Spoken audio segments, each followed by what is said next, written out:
That it? Tio. Shit.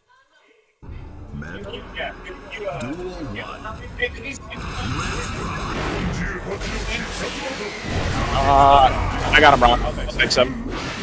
They're opposite. Oh no, I got it. Good. All right, ladies, welcome back. We got Guilty Gear Strive with you rocking, and we got Dollar Bill Dizzy Whip. Yeah, we got Dollar Bill taking in the Potemkin with these massive rocket fists. Him with the Roman cancel trying to get an extension neutral. Dizzy gets the jump conversion. Not much really there. Oh, the booty into the buster. Oh my god, he's dead. Wow. What Those guys damage? massive damage. Yeah, huge. I mean, maximize this massive hurt box. It's massive damage. So, I mean, Anji Mito on the defense is losing that first duel, but at the same time, good take back in. Grab, but A good birth right there. Yeah. So what's really cool is, oh my god, he got hit by it again. Huge damage. Oh, the counter super. Beautiful. Wow. Lower life. Damage as well, but no super bar left for Dizzy. It's hit by the old head. Is he dead? Oh, dropped it. Yellow art. Oh, bro, get off. Good jump, Dizzy. Nice. Out. That leaves things 1-1 for both players. Really liking this adaptation from Dizzy. Doing a lot more work in this corner, but oh, Here comes the mega huge fist. damage. Oh, No buster in the corner. All right. It's a grab himself. Puts Potemkin in the corner, looking for a wall break potentially, or just a huge conversion. This is a big damage. It's the toe. No follow-up. Mega fist. So many just of these overhead mega fists.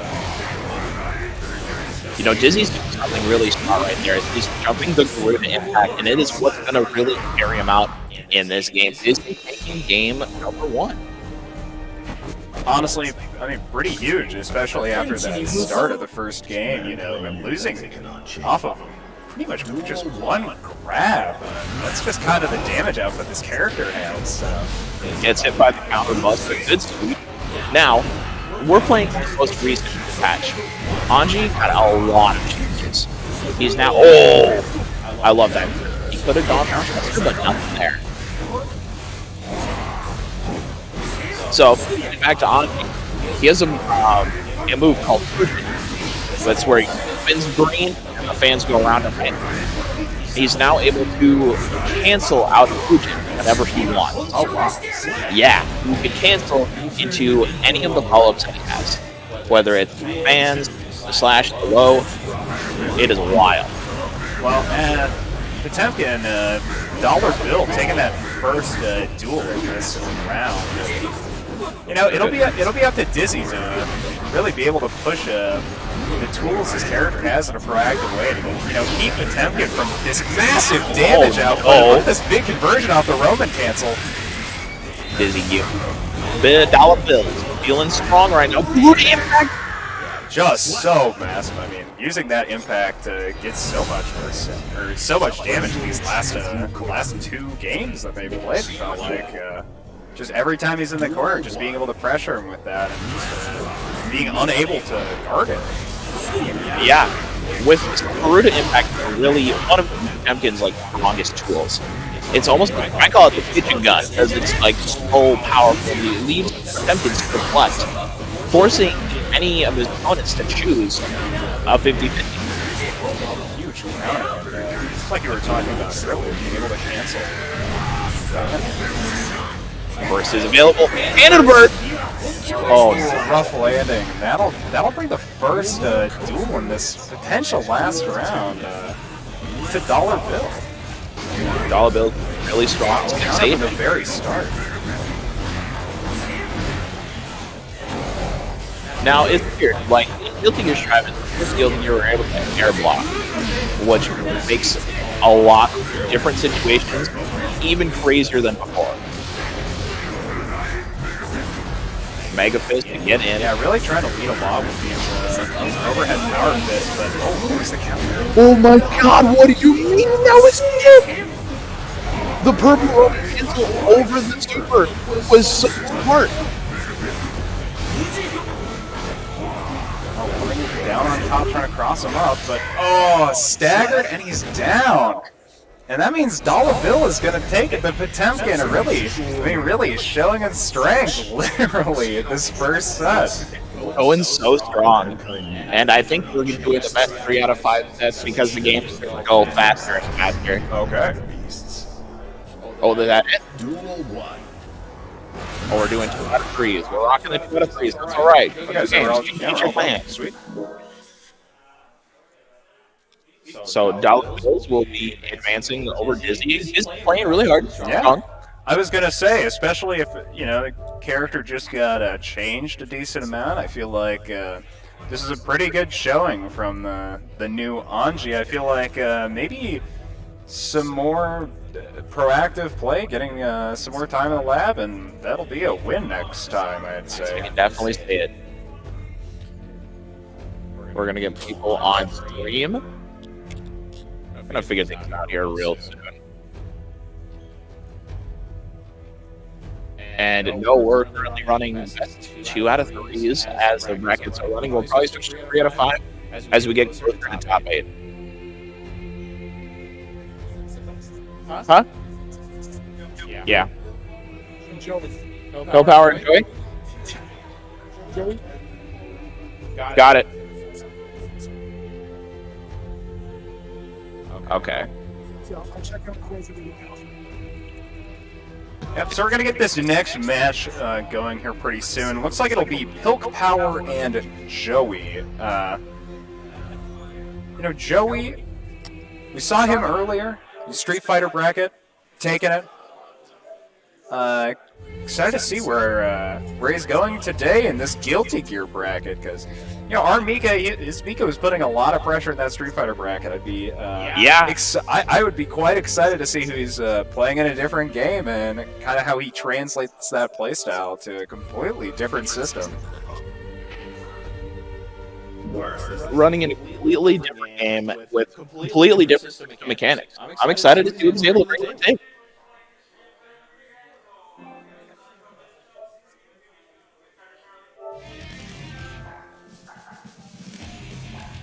I hope they're I wonder who we're going to meet. Name's good.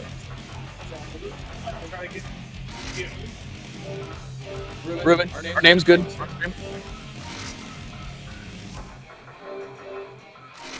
Yeah. Okay.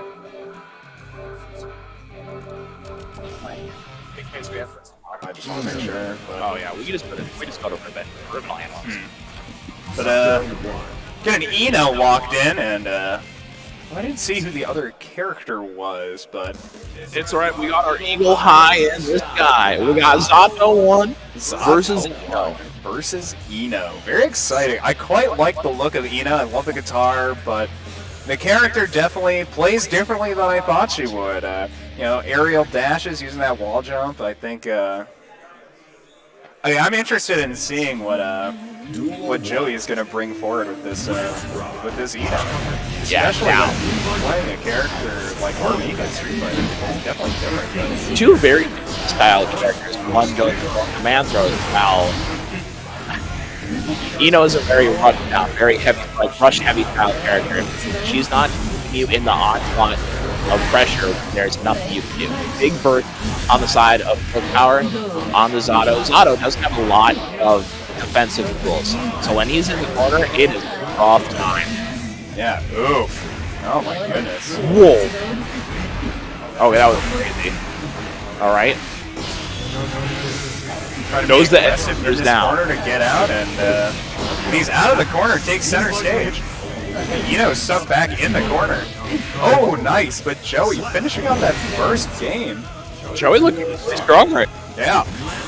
Definitely was pretty rough at the start, I felt like. Couldn't really find his ground, but as soon as he just started, getting moves that hit and getting this corner pressure, it's just huge, and that's going to be positive for Eno. That's so massive. What's crazy about the positive Ben is now, whenever he advances or if he's getting hit, the more he gained. It is so powerful and so strong. He had no move.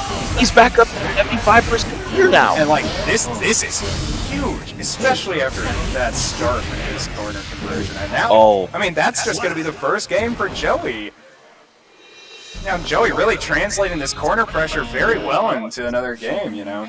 Looking super strong on the Eno. You know, not really one of the stronger characters in the game, but I've seen the character pop off harder than any other character right now. God, just smacking it with some hard sound. This is just brutal. Oh no, not match out of that. There's the opposed setup though. Lots of these shadows definitely really strong for build power, but not doing that much into this musical mischief. Super. And that's a wall break. Another positive for Joey, and I mean that's the first duel in their second round, and Joey's looking very good on this Eno, very comfortable now. Nice, a really great start. That's about 30% HP. You know, but I want to see something up from Build Power here. I see the Zato. The Zato pick is really scary when it's available. All right, we see the corner pressure now. Frog, plus 32, messes up the pressure though, gets the plan throw, and he's back to play. Nice. Yeah, that's big damage from that Roman cancel and a wall break. I mean, this is such a huge conversion off of just one piece of corner pressure. What a turnaround from Zato in that little moment. Build Power taking the second duel of that round. He was not ready, he's not ready to give up. Oh, the pressure. Taken out of that frontal kick, but pressuring the air with that musical note, but stuck back in the corner. Build Power is going to get his turn to try to pressure, but Joey just walks right out with swinging that guitar. The hard rock good showing. Watch, he's the queen of hard rock, and you're about to feel it now. Build Power on pressure once again. Purple RC. Gold burst whips. Nice, just going for some bread and butters, it looks like, to try to catch this out, and any sort of chip, that's going to do it, and Joey's going to start off the Guilty Gear bracket with a 2-0. 2-0, quickly in the favor of Joey. Joey looking really strong. We're going to quickly move ourselves onto our second match. Shout out to Build Power. Yeah, on the Zato. You know, I don't really know very much about Zato, but there were definitely a couple moments, especially on the winning side of that corner, where it really felt like that pressure was very hard for Eno to deal with. So, you know, big kudos to Build Power, and I hope I can see them show more to events and get to see this Zato develop. Yeah, I'd like to see Zato. Zato's a really interesting character. Super hard to play, though. He's able to drop insane damage. The combos are wild, and just everything that character does looks and feels metal. Definitely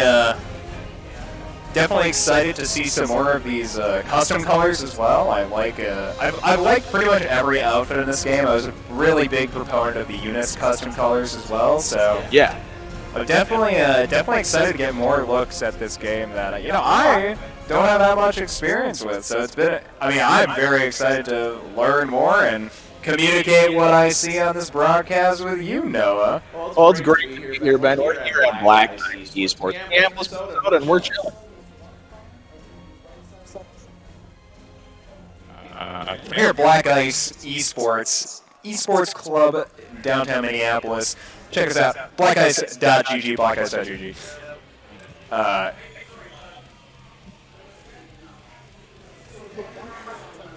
One prime? Okay. Looks like we're going to have one prime coming up to the stage. And, player 2. That's only...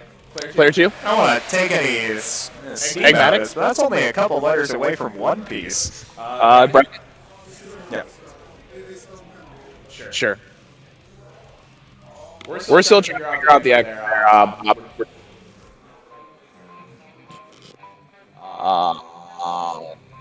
okay.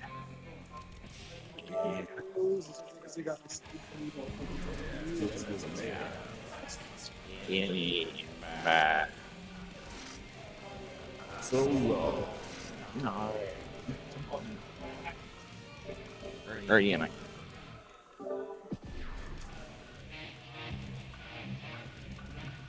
It's like right now, one Prime up against Enigmatic, or Recently started playing Axel with big tournaments. Let's go. Fantastic. Ladies and gentlemen, here we are. We see One Prime and Enigmatic, I believe. yeah. And I'm excited. We actually just got word from the TO, you know, although One Prime initially was a chip player, now he's going to be taking on this tournament with Axel, switching characters. So I'm personally really excited to see this guy with the Kasari Gamen in action, or rather chainsaws, but Right. definitely interested. And it looks like this is going to be a Eno X, throwing out lots of these long-range options to try to get one of their approach options more guaranteed. Axel throwing out these chain X's. Deadly precision, taking out 50% of Enigmatic's.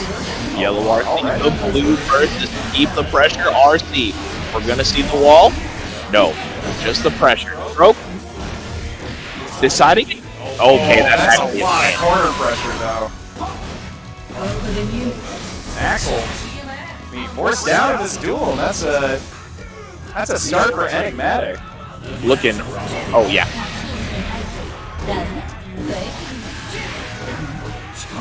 Looking really strong right now. You know, one of those characters that relies on heavy mix, whether it's going to be on the ground or in the air, she can fix you up and waste the time. And, I mean, it feels like, you know, Axel's just getting really hard pressure in this corner, kind of just getting smacked around here, and he just needs to have some time, build himself some distance to be able to throw these chain axes out to try to, you know, get some pressure for himself across this stage. And it, you know, in this matchup, it's really hard for Axel, but it's also really good for Axel, being that he has longer range formals that just stop Uno for everything that she's got. But that's a whip grab, and that's going to be the first round going over to Enigmatic. And looking really strong on me. I believe in One Prime on the Axel. Axel is a really tough character. I really agree. You know, like most characters, if you're like personal spin against, there's no way out. Very much so, yeah. I think definitely really important to be able to hold that space. And keep this bubble. And it looks like One Prime is doing a really good job this game. Looking real shot, now. Catching these approaches with these jumping chain axes. That's pretty quick. That's a perfect. One Prime coming out so strong right now. He was like, "Hey, game one, don't worry about it. Let me just refind my rhythm, and we'll get right back in." Yeah, it really feels like Enigmatic is struggling with this corner pressure. I mean, not really much he can do to develop any sort of corner advantage for himself. And although he's got the Axel in the corner now, let's see what he can do with him. It's about 30% HP. They're about even in this duel, but the pressure. But that could be bad. But this it's wall is so close to breaking. The pressure, the big tree, the dust. We're gonna drop combo. One Prime is yellow burst. Going for his meter now. Enigmatic has the whole block. Over and over again, trying to get some options and lows. Wow. Enigmatic ends up taking that game. Rather, taking that duel. And now we're going to be down to the last duel here. Potentially, if One Prime's winners bracket. Big counter. Great start. You know, that's one thing about this game. Is when you land a big counter hit, the game just stops. Go counter. Yeah, I really love this pressure that One Prime is putting out with these chain axes. Just being able to catch these approaches from Eno is so valuable against these rushdown characters. I mean, it's hard for Eno to play the game unless he's just right on top of Axel, and that's exactly what he should be doing. There's the yellow RC to stop the pressure, but it's not enough. As Enigmatic is able to find his way back in. He's like walking right into the front door. He's like, "Oh, let me in. I'm your beat." Oh, one hit left in this winner's bracket. Oh, and that's it. Enigmatic takes it 2-0. Damn, the Axel really pulling out a lot there, even getting a perfect, but yeah, just just a little bit too inconsistent against this corner pressure. Really unfortunate to see. It was, the corner pressure was there, but for one prime, it wasn't enough. Yeah, I mean, it really felt like he was forced to play at range just because of how his character functioned in close range against Eno, and when Enigmatic realized how much of an advantage he had when he was up close, I mean, that corner was just, it just really smothered him in there. So, good job to Enigmatic, taking the win here 2-0. Going to be moving on in our bracket. And in one prime, we're going to get to see the Axel, hopefully later in the loser's bracket, where he's going to be looking to make a redemption run for this. Yeah, the redemption arc is always available, especially in All In. We can see if one prime is available. I'll see if he falls down, gets free collect, finds himself, and centers Juan ready to go. Personally, I don't know much about Axel in terms of the massive playstyle difference, I would say.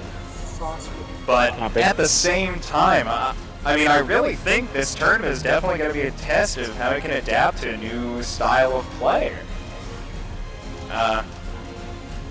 But so far, definitely a lot of good looks in that game from One Prime's Axel. Excited to see that later on in this bracket if possible, but Enigmatic's going to walk away with the win. We're going to look to get into the rest of this bracket, and who do we got up next? It seems we have Senpai and Sauce come on to stream setup, and I'm really curious what they're going to be bringing today. I hope to see maybe current chip, maybe Ilya, who knows? Maybe Giovanna. Ooh, Giovanna. So this is A quick check, real quick. my guess is it's Giovanna Zata, it looks like? Oh, Okay. Oh, right. okay. Oh, Soul. Yes, Giovanna Soul. Okay.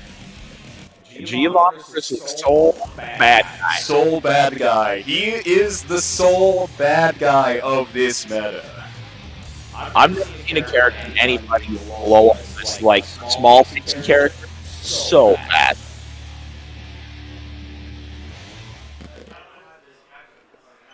Well, ladies and gentlemen, I believe this is round 2 of winner's side. We're gonna keep things rocking and rolling. Senpai versus Sauce. Ben, are you ready?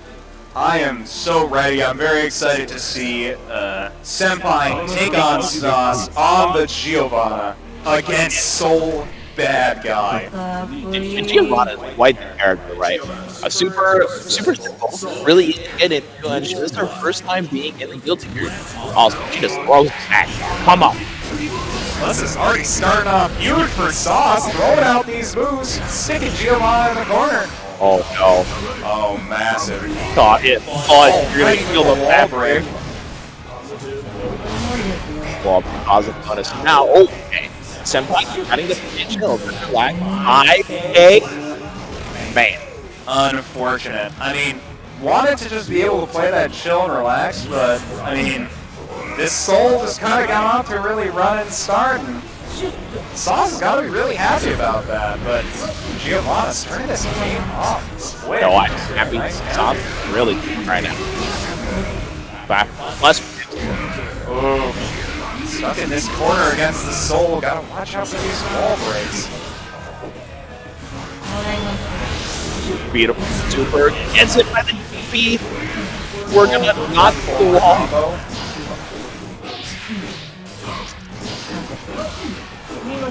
Senpai caught pressing buttons over and over. Oh, the grab. Smack. I got that. I didn't like that one. Unfortunate, but that's gonna be Sauce up 1-0 in this match. Giovanna just not unfortunately able to find that much ground in this matchup, and this Soul Bad Guy is putting on massive pressure. The pressure is also non-stop. Sauce is looking like he's playing Exert Soul right now. I don't know if I want to call him Soul or Mr. Bad Guy, but it's really getting to that level. But so far, looking pretty even in this game. And just as I say that, Soul running off with it. I hate that combo. That combo is so when he gets blocked. It's punish. It's wild, bro. He's insane. Okay. And then he's dead. That's some damage right there. And once again, Soul taking the first duel in this round. I mean, as Giovanni, you're probably in a rough spot, getting hit in this corner and trying to find options. I wish, Oh no. oh, Jesus. It's too strong. The Lots of done. fists coming in. Yeah. His character normally doesn't close people up. Happens all the time. Well, unfortunate for that one, but Senpai, hopefully we'll get to find his redemption in this loser's bracket, while Sauce gets to move on in winners, sitting pretty on Mr. Bad Guy.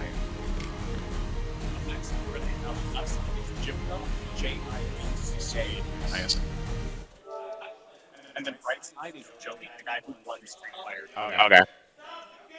So up next on stream, we definitely got a exciting match. We've got Jibka and Joey here for winners round 3. Now, Jim, he's got a history in expert, a fantastic Minnesota expert player, super strong. I'm excited to see how he plays here in Gear Strap. I personally, I got to talk to Jibka a little bit about gaming, not about Guilty Gear at all. So I'm really excited to see how he applies. I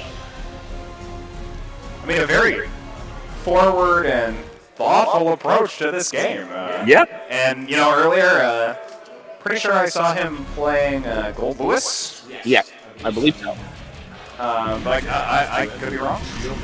But you know, oh, we're gonna see Chip and oh, never mind. Looks like we are going to see the Gold Lewis coming out, but Do we see that right? it looks like people are hovering characters. I Eno believe and so. Gold Lewis makes sense. It looks like they may be reversed though. Okay, So, we'll fix that. with Jibka on the Gold Lewis and Joey on the Eno. But either way, should be exciting stuff. We had a chance to see Joey earlier, so excited to see what he can do into Jibka here on the Gold Lewis. Now, last time I saw Jim play, he was playing Kai. Very analytical, very straightforward. Switch to the Gold Lewis. Oh, I'm excited to see this man can do.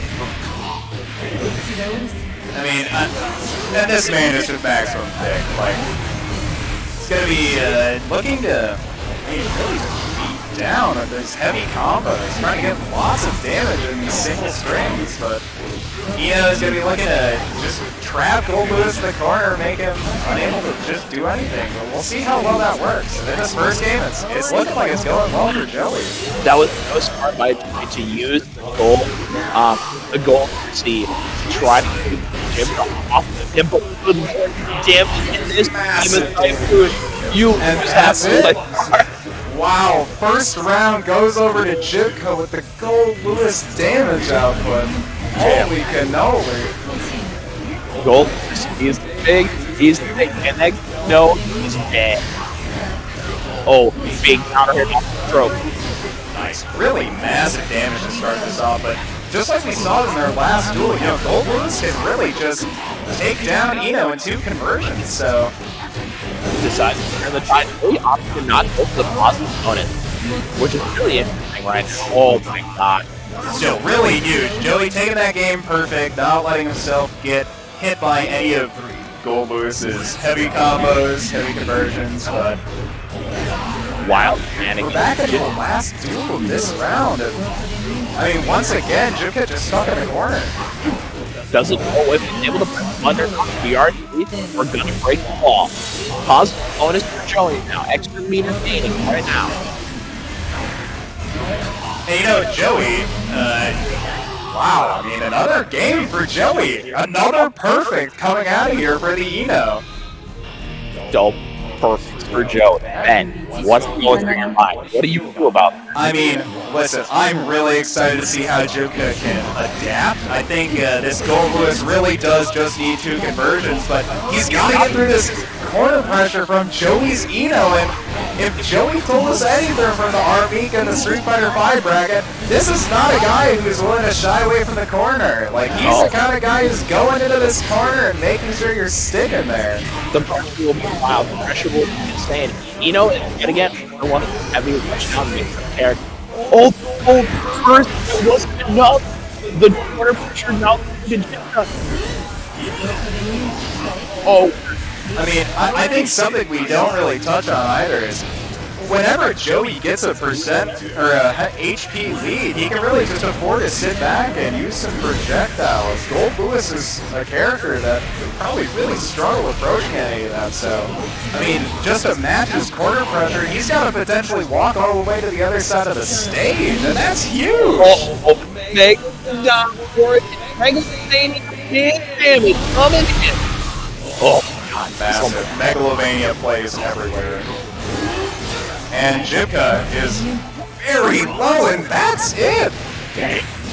Damn, the 2-0 for Joey, showing that Street Fighter skill is not just there. God dang.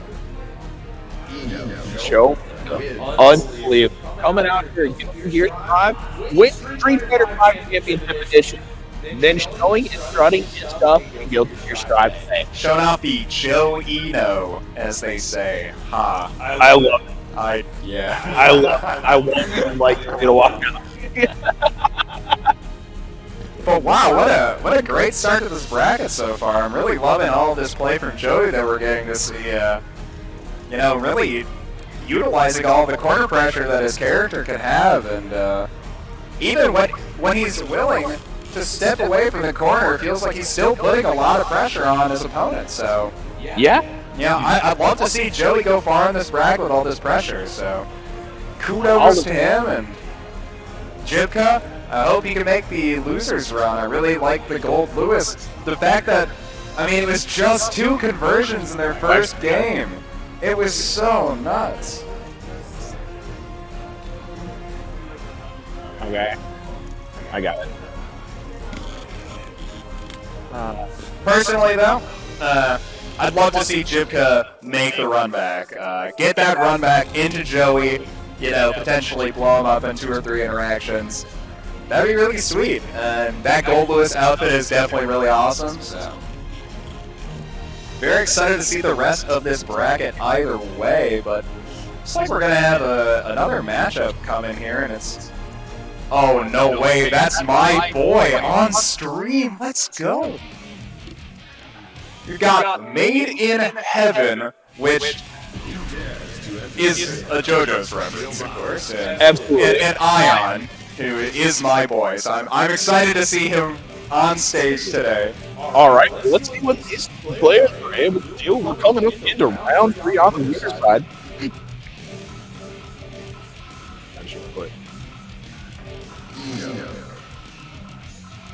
Looks like we got another Eno coming out here into the Giovanna. Oh, nice. So we're gonna get another show of the Eno. We've gotten to see a fair amount so far, and we're gonna get to see Ion's Giovanna, which the last time we saw Giovanna wasn't super impactful. So let's see if Ion can do something more on this pick. You know, I'm excited because I really like Giovanna. Her mix of pressure and just her game plan in general is to overwhelm you and smother you with so much pressure. But so does Eno. Eno's there to just force against high-low mix. Gio keeps you in the pressure. Starting off with a grab and putting Eno in the corner, and now it's Zion's turn to pressure. Oh, great pressure coming out, pushing Eno back in the corner after she tries to advance. As you see now, Gio already having 50 meter. Now, Giovanna's a little different compared to other characters. The more meter or attention that she has, she gets a defense modifier. And soon, when she reaches 100 meters, she gets a damage modifier. Increasing her damage and increasing her defense as well. Looking so clean. Yeah, looking really good in this opener. I mean, a few grabs to get great percent, but overall, just really solid neutral game coming out from Ion in this first game. Ion, now he's stuck in the corner. Bluebird, get off, bro. Watch it over. Yeah, I was gonna say, I really love this grab and, you know, being willing to go and put Eno more directly in the corner. You know, not being afraid to approach like this is really great to see. Yeah, and then like pressure up the stroke of victory, and not to mention all of the tools that Giovanna has. Uh-oh. Oh, another huge conversion potentially with a wall break. That's positive, but only so much HP left. Oh my god, she's dead! That's that'll make this down to the last duel of this round. Let's see if Ian can bring this back. The attempt on this crossover there from Ion to Made in Heaven. Made in Heaven's great. That's a huge start for Made in Heaven. Oh, good jump from Ion. This is looking very difficult though. So much corner pressure coming out from this Eno. Knows burst is coming. Burst is able to take the round, and that's going to be game 1 for Made in Heaven. Dang, really close stuff from Ion and Made in Heaven. Ion taking that first game, but Made in Heaven is playing some really solid neutral game to be able to bring that back around. But once again, Ion getting to a great start and putting Eno straight in the corner, giving her no room to get her stuff going. You see the slash Breaking back out of this corner, and Eno is putting a decent amount of pressure on with these mix-ups. Oh, nice, the crossover, double kicks, and really big conversion there from Ion. bait the burst. That's going to be dead. Wow, massive for Ion. Taking the first duel again, and let's see if we can bring this to a clean game. Here, I go.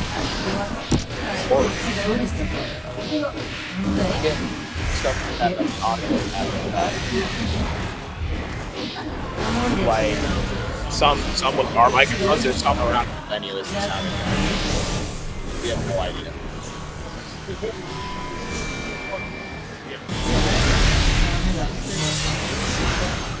Yeah. Duel 3. That's another one round here for Kevin. And a counter to start it off. Ion is put into a disadvantageous position to start this game.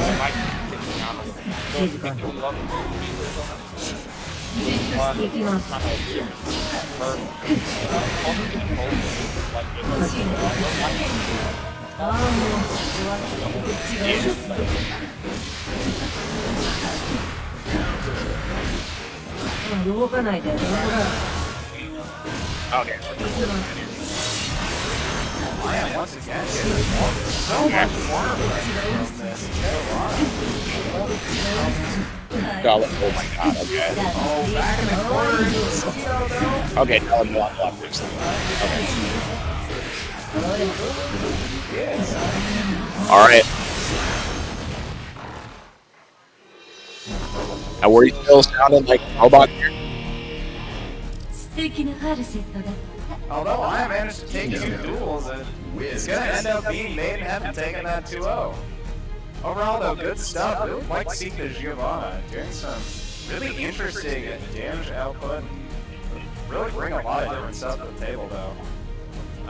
Another Eno winning down here. She's another character I really like watching so far, so be cool to get some of these Eno mirrors maybe coming up, and They'll be wild. You sound like technically a robot. Yes, apparently. Okay, no, that's right. Ben sounds like a robot. I sound like a Yeah. Huh? I Yeah, sound like I am underwater. according to Pat. Okay, now the Bills on. Yeah, I kind of sound like T1. So I need to turn. I think if we turn the sensitivity on this mic down, Yeah. it'd probably be a little bit better.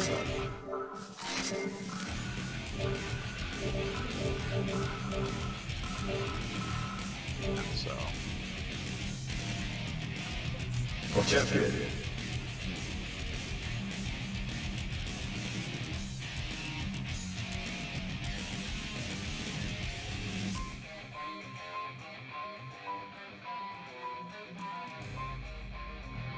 MDB. Yeah, MDB right there.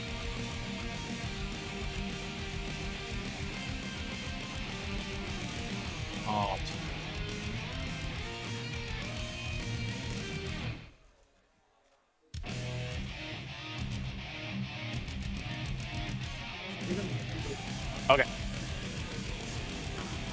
Sure. So low. Alrighty, ladies and gentlemen, we're going to be getting into. All right. I'll do that. That. Okay, how does that sound? Hello. Let me put you up with that. Can you hear me? Oh, hello. Ugh. Mankind knew that they cannot change society. So instead of reflecting on themselves, they Buddy, blame robotics. beasts. Heaven or hell. Use player one. クールな負け方考えときな。 Duel 1. Let's rock.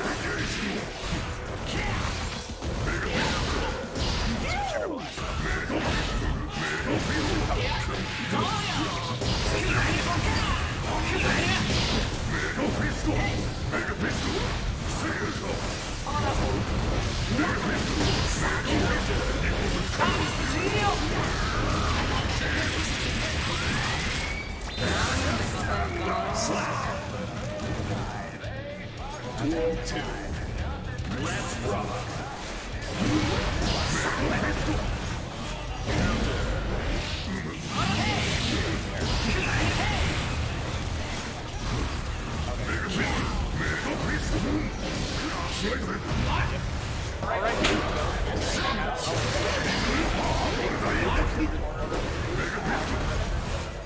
Yeah, once again, I mean, this Axel kind of just getting slammed in this corner.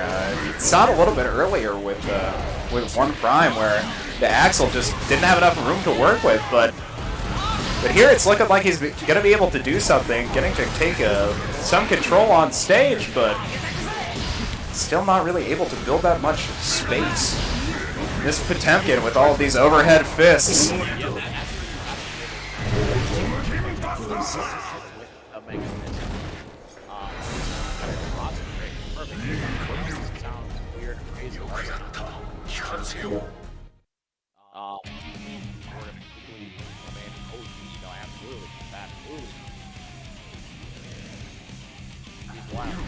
To attempted melee outrage.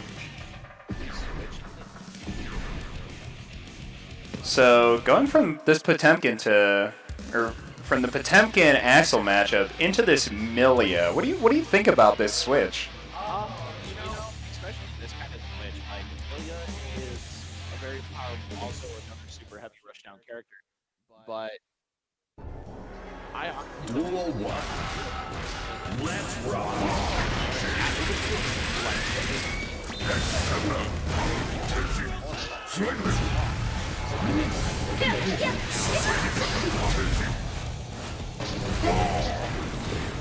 I mean, definitely Millie's going to be forced to approach this Potemkin, or at least getting close range, and could honestly end up being a pretty big issue to take the trades with a guy who's just dealing so much more damage.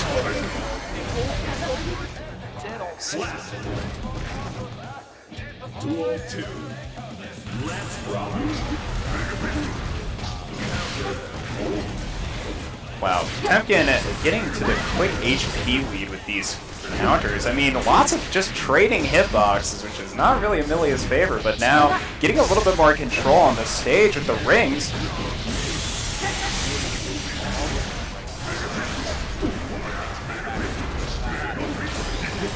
More Mega Fists.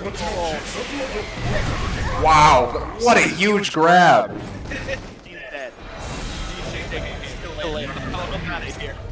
Insta turn off device. the quickest win shake my hand I've ever seen.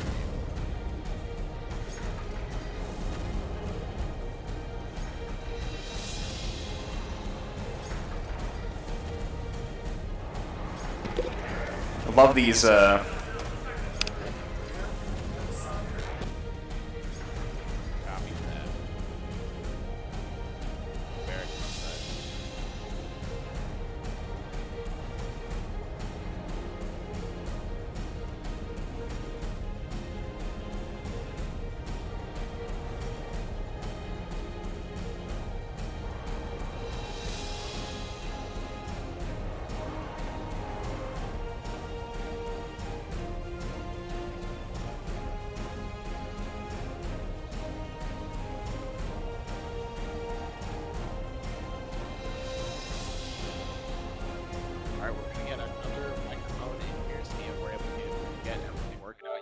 be okay, yeah?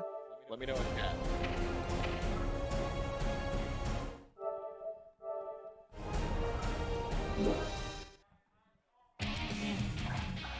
You dares to enter the mayhem.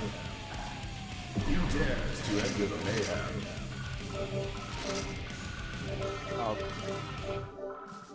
Making sure that you guys can hear me. Yes or no. Mic check. Microphone check. Hello. Microphone check. Test. Hello. Leo Whitefowl. My microphone, if you can hear me. Hello. Leo If my audio's not Whitefowl. good, press 1 in chat. Talk to that, man. I will, yes. Okay, so we're on the same side. Okay. Okay. Okay, so winner settings. And it's gonna be 3. Okay.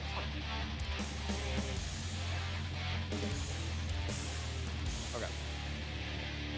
Sounds good. Yep, just getting some audio stuff all Man. situated. Duel 1. Let's rock. Captain Leo here. You know,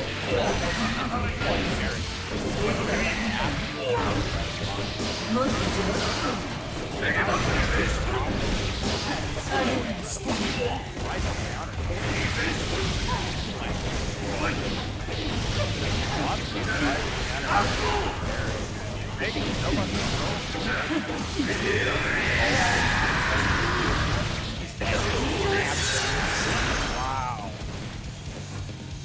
Duel 2. So far we've seen, Let's rock. one corner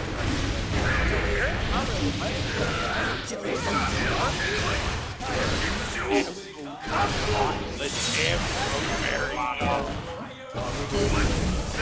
That's awesome. Both.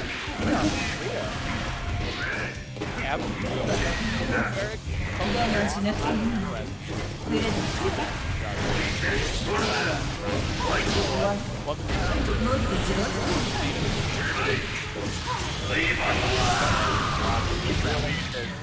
Slap.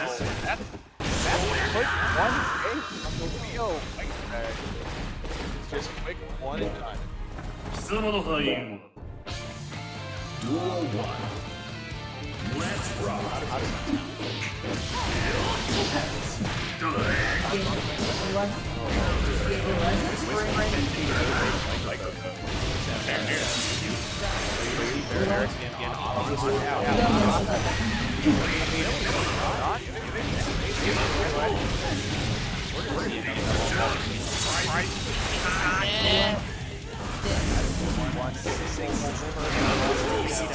Slap. God. I saw it quick. Like, now, once again. Let's rock.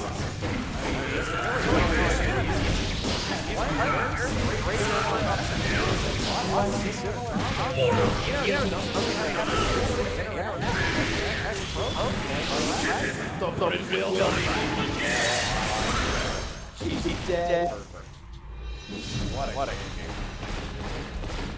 Absolutely wild. Very got it right to the next match. It's gonna be best out of 3. Wow. Best out of 5. Duel 1. Let's rock.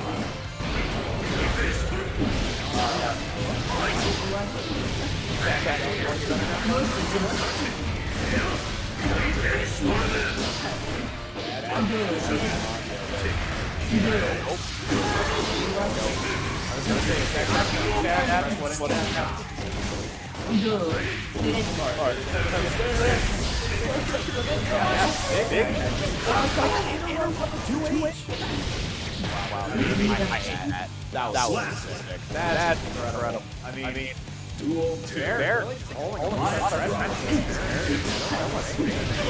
what's going on?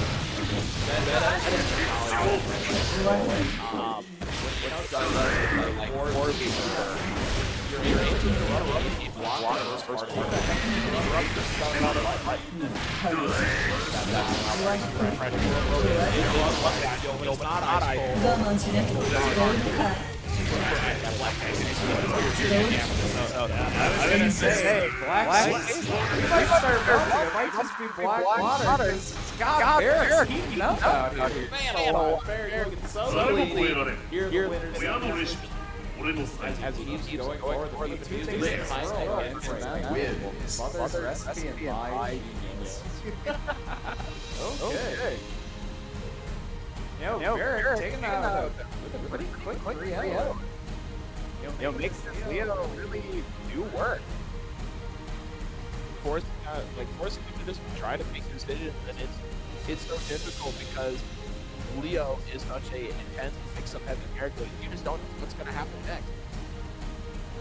And honestly, I don't really know what's going to happen next, so it makes me even more excited. Personally, though, I did want to see this character here. I do know some stuff about him, though I have to say, Barrik really that aggression. Yeah. Really preventing Dino from setting up any sort of shot.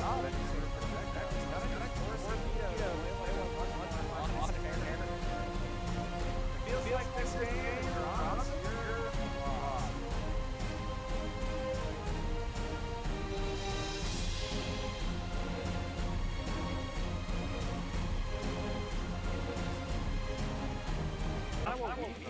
we've noticed so far from this bracket.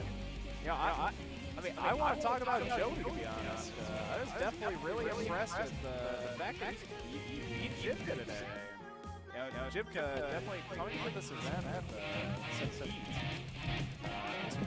From the information I managed to get, definitely feeling like some heat. So.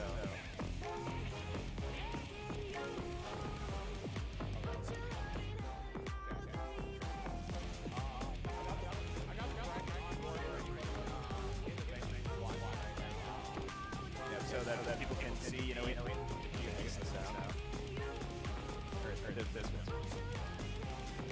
Gotta say, just so we can see what's left in the bracket. Yo, Barrik. Yep.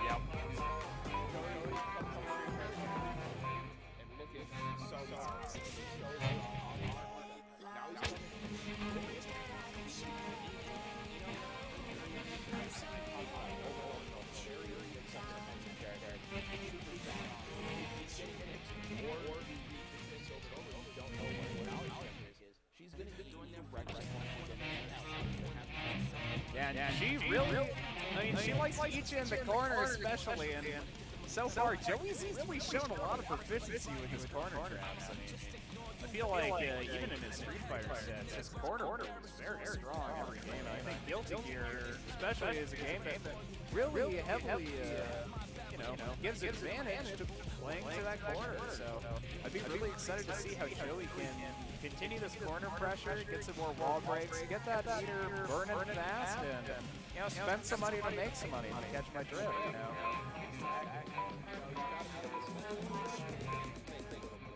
And sometimes, if you're willing and you got that pressure in the tank, why don't you just, press on the gas.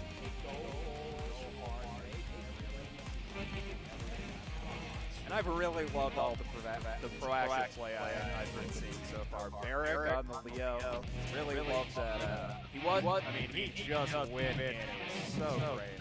Even Dollar Bill, I think, kind of another guy who, at the start, I didn't really know a whole lot about, but he came in on the Potemkin, and he's really just been pounding people in with those overhead fists and really showing people the grabs. Mega Fisto, you got your Potemkin busters. Those two moves really carry that character to the heavens. I won't lie. Potemkin is a wild character, and not a lot of people really understand what he does. He's a grappler. He wants to throw you. But you can also go through an entire set without landing the busters. Yeah, personally, I'd be really excited to see what kind of characters are left in bracket to really be able to understand these kinds of matchups. Oh, okay. Thank you very much. Joey, sounds really like quick. we are going to be getting another match, and just as we were just talking about, we get to see our boy Joey, who we've been talking about since the Street Fighter V bracket. We get to see him take on Enigmatic in this winner's semi set. So I'm very excited. I mean, Joey's Eno has definitely been looking pretty strong, but you know, Enigmatic coming out a pretty big win in round 1 against the One Prime on Wednesday. Now, I'm not 100% sure what to expect. He dares to enter the mayhem.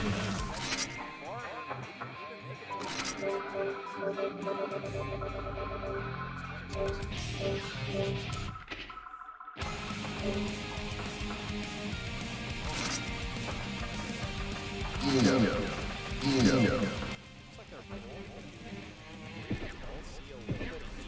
Eno looks like it's going to be Eno Mirror. And we've gotten to see a lot of this character in today's bracket. You know, she's looked pretty strong, but it'll just end up coming down to how they utilize the character's pressure. You know, doing their best with any sort of battle. Yeah, especially, and Eno versus Eno, you're gonna see a lot of floats, a lot of different styles behind the play. Really hard to try and find the real strength between these two players. Yeah, Joey off to a pretty early lead off I believe it's Joey. They're both Enos. They're both similar colors. But lots of projectiles coming out here, just sending pokes in case either of them are trying to approach. But we're going to be seeing a lot of these combos this game with this Ditto. So exactly, and you know what? Both of them are going to go for probably the same exact pressure. The floats, the 6P coming out from Enigmatic. Joey eating a lot of damage. The red Roman cancel doesn't get the conversion though, but it's going to be enough. Enigmatic's taking game number 1. I think we may be looking at the other people. I believe Joey is in the solid yellow, but I could be wrong.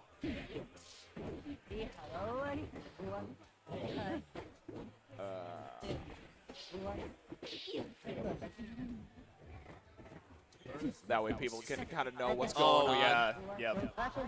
Oh, is Joey in the orange? I believe that he was using the yellow normally. I could be wrong, but I honestly have no idea. I'm definitely going to be asking for some clarification. Yeah, get some quickly. clarification. Yeah, I'll be really quick.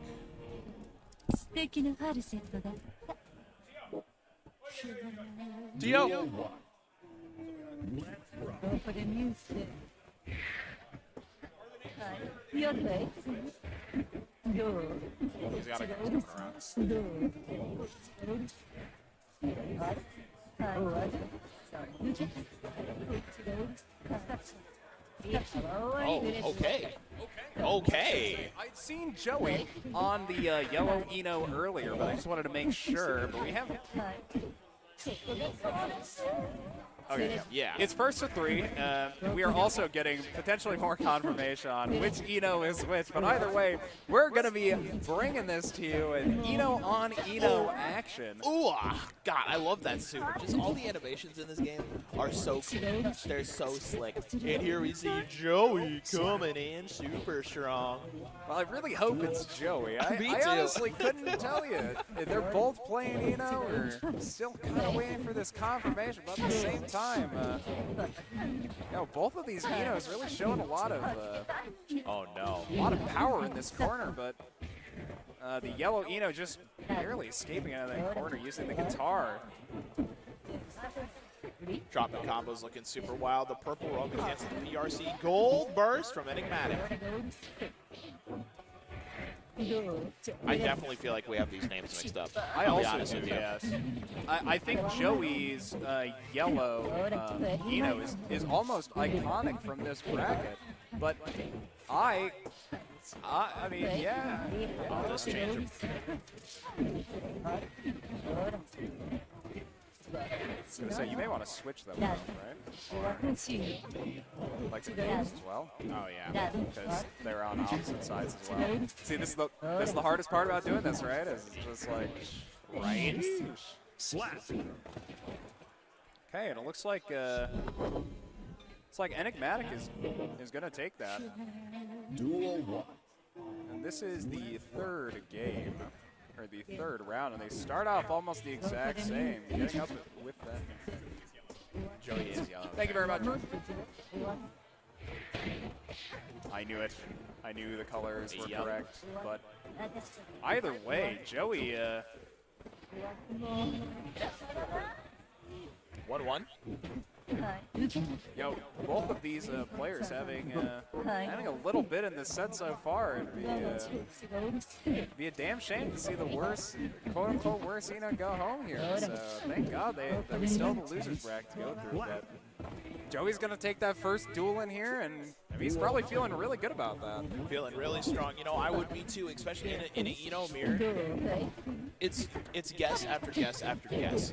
You can only guess so many times before your brain starts to get conditioned. You start to eat so much damage, just like Enigmatic is right now. Positive for Joey. I mean, even then, he's got such a huge HP lead, but here comes Enigmatic, and he's really just stacking him in this corner. That's a gold burst. He blocks the super, but the pressure is there. The blue burst, Enigmatic holding Joey. Oh, Joey taking the grab, so it's a reverse. Oh my God! Joey takes it. Joey! Wow, Joey again. Let's go, Joey. Looking super strong right now, Joey. Taking it 2-1 over Enigmatic. Let's see if Joey's able to close out this set, send Enigmatic down to the loser's side. Oh, I thought this was best of 3, but it's looking to be best of 5 potentially. Best of 5, what we're getting at. You can really see here, Enigmatic putting on a lot of pressure, getting the wall break.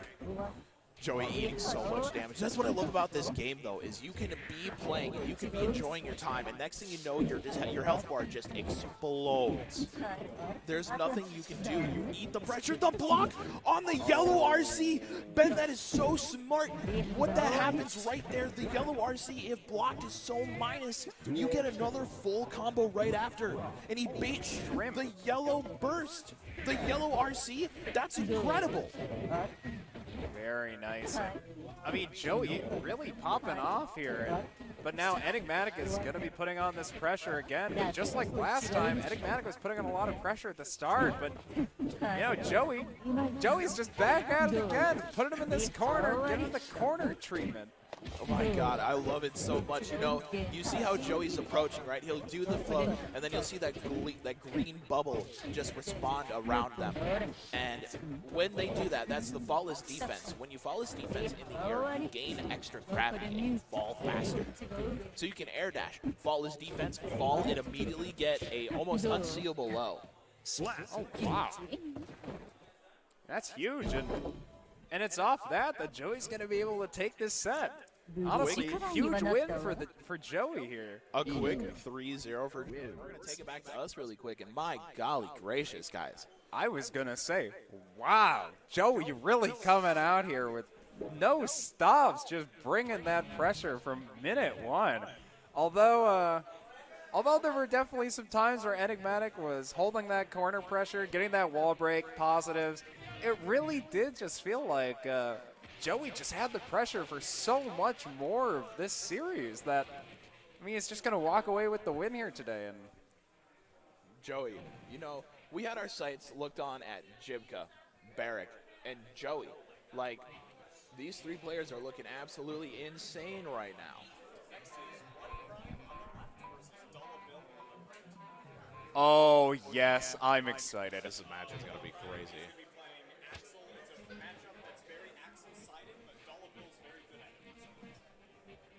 Me too. I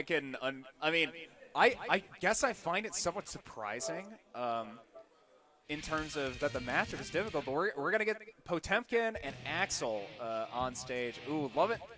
Really liking this spam. Very, very cultured. Oh very educated. Very cultured. Thank you, gentlemen. But yeah, we're going to be getting to see Axel and Potemkin, and you know, Potemkin is just a massive hurt box. He does lots of damage, but you know, how is he going to get through Axel's chain axes? We have heard that apparently Dollar Bill is the Smurf in this matchup. Definitely overperforming, but Oh my sweet lord, chat. Someone help. this could be very, very exciting. Leo Whitefowl. Oh, going for the Leo, switching off the Potemkin. which we've already heard that he plays the matchup well. But you know, maybe the Leo is what he just wants in a 1-Prime's Axel. Either way, I'm excited to be seeing this match unfold. I personally can imagine that that Axel would really struggle into Leo. I mean, Leo, one of these heavy rushdown characters, and Axel looking to make a lot of space and get value from his zone control with these chain axes.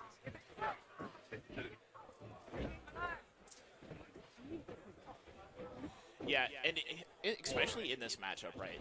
Leo has to continue to keep the pressure on. I see now Bill normally on Potemkin. I just noticed. Yeah, Look back up. he's on the Leo today. Interesting. And once again, I mean, so much corner pressure against this Axel, and he's forced to grab to put him back in the corner, but that's going to be it for the first duel. The flash kick, and it's going to go to Bill on the Leo.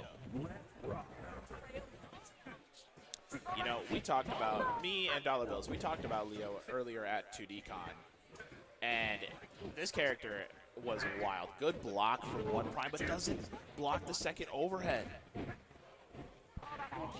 Yeah, overall, I mean, Bill starting off this first game really huge. I mean, getting that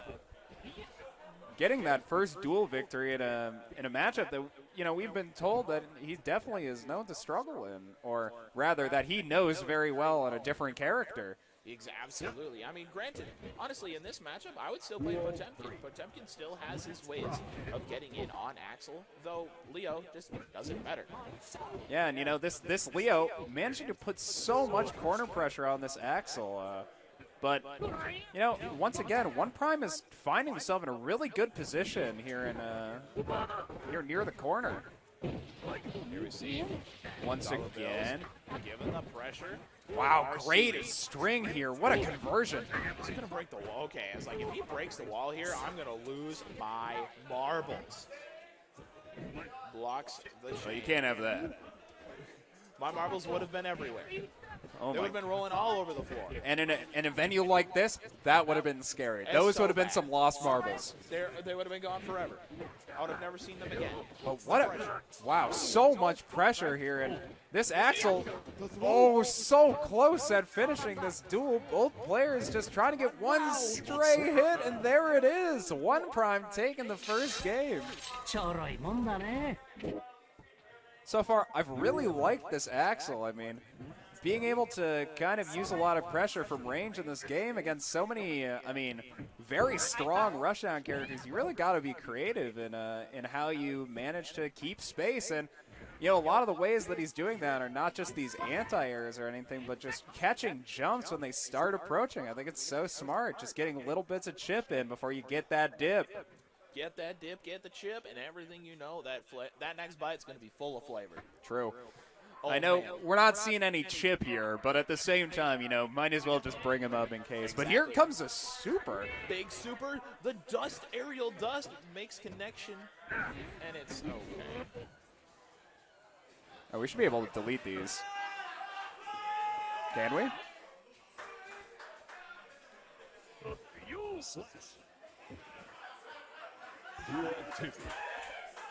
All right, we're just not going to worry about that. Unbelievable.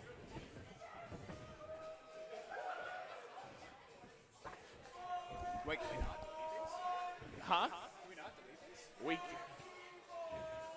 Yo, we need someone in moderation. We need chat mods now.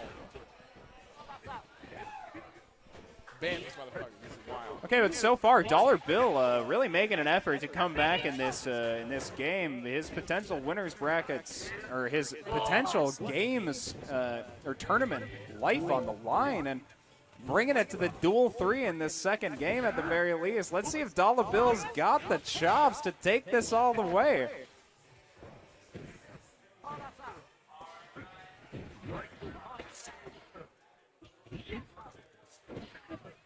So far, though, I mean, 1-Prime really able to hold so much space with these chain axes, getting to catch Leo in his advances, and now, I mean, the biggest issue for him is just when he gets stuck too close to Leo, and he just, you know, can't develop any space for himself. This Leo, once again, finding a lot of struggles to advance. Leo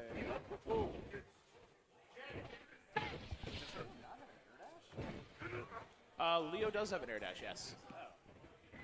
I just never feel like I see him using any air dash. ちょろいもんだね。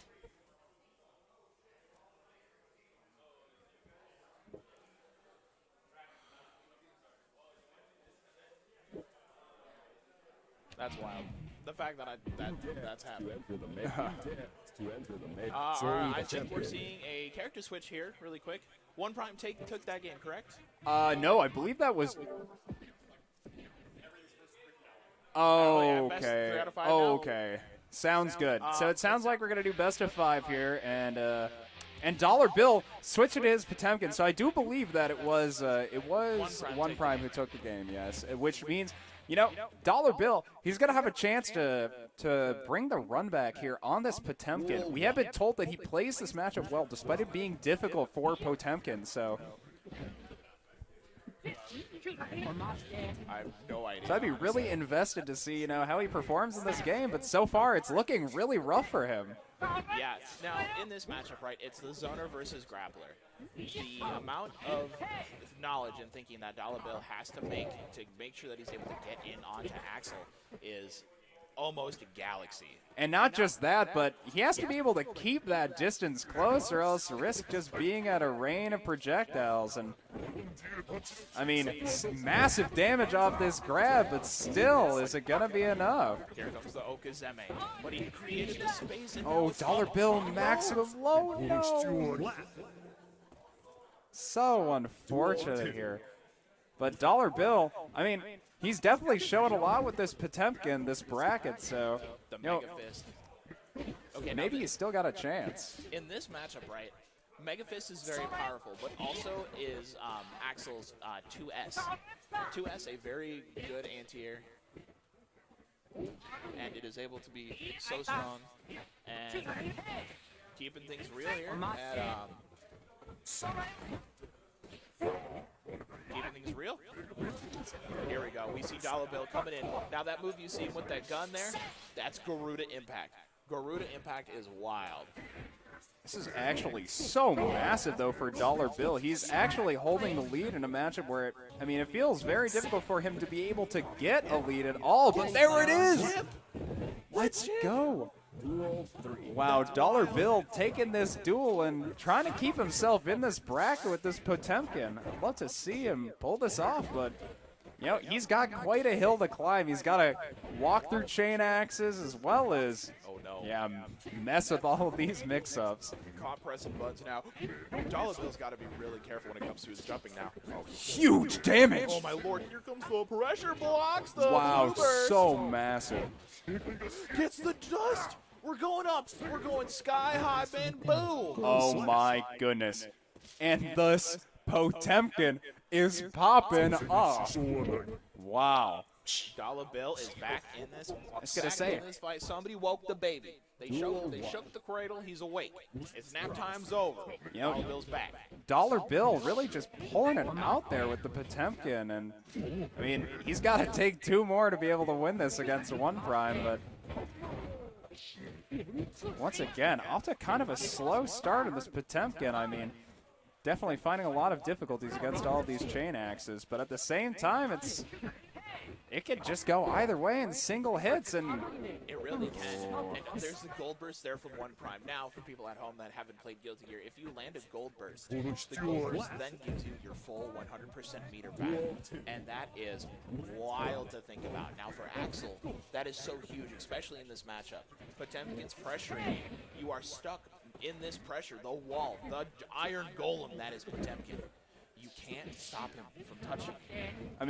Here, though, he's really just getting stuffed. Stuffed at every possible approach. Every aerial just getting anti-aired, everything just getting stopped at the start. And it looks like he's got some corner pressure. He's got the dust. Big damage.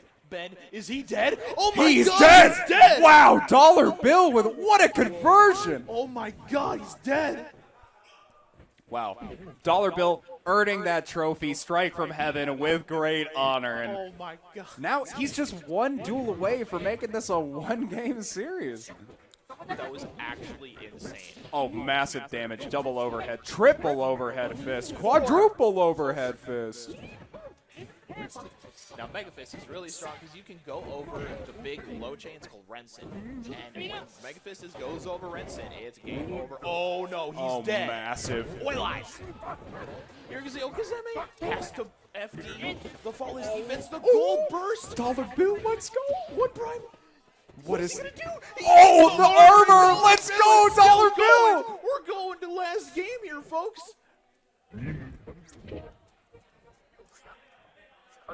Yeah, I was gonna say, Dollar Bill is definitely, wow, he is pulling it out here. Oh my goodness. And this is why you like to see best of fives. Agreed. Because, I mean, players like this, you know, he just switches over, he starts at the Leo, and it works pretty well, but Axel managing to hold through in one prime, taking the dub in the first 2 games, but this Potemkin is looking armored. That is so wild. The core of a Canadian burst you saw from Bill.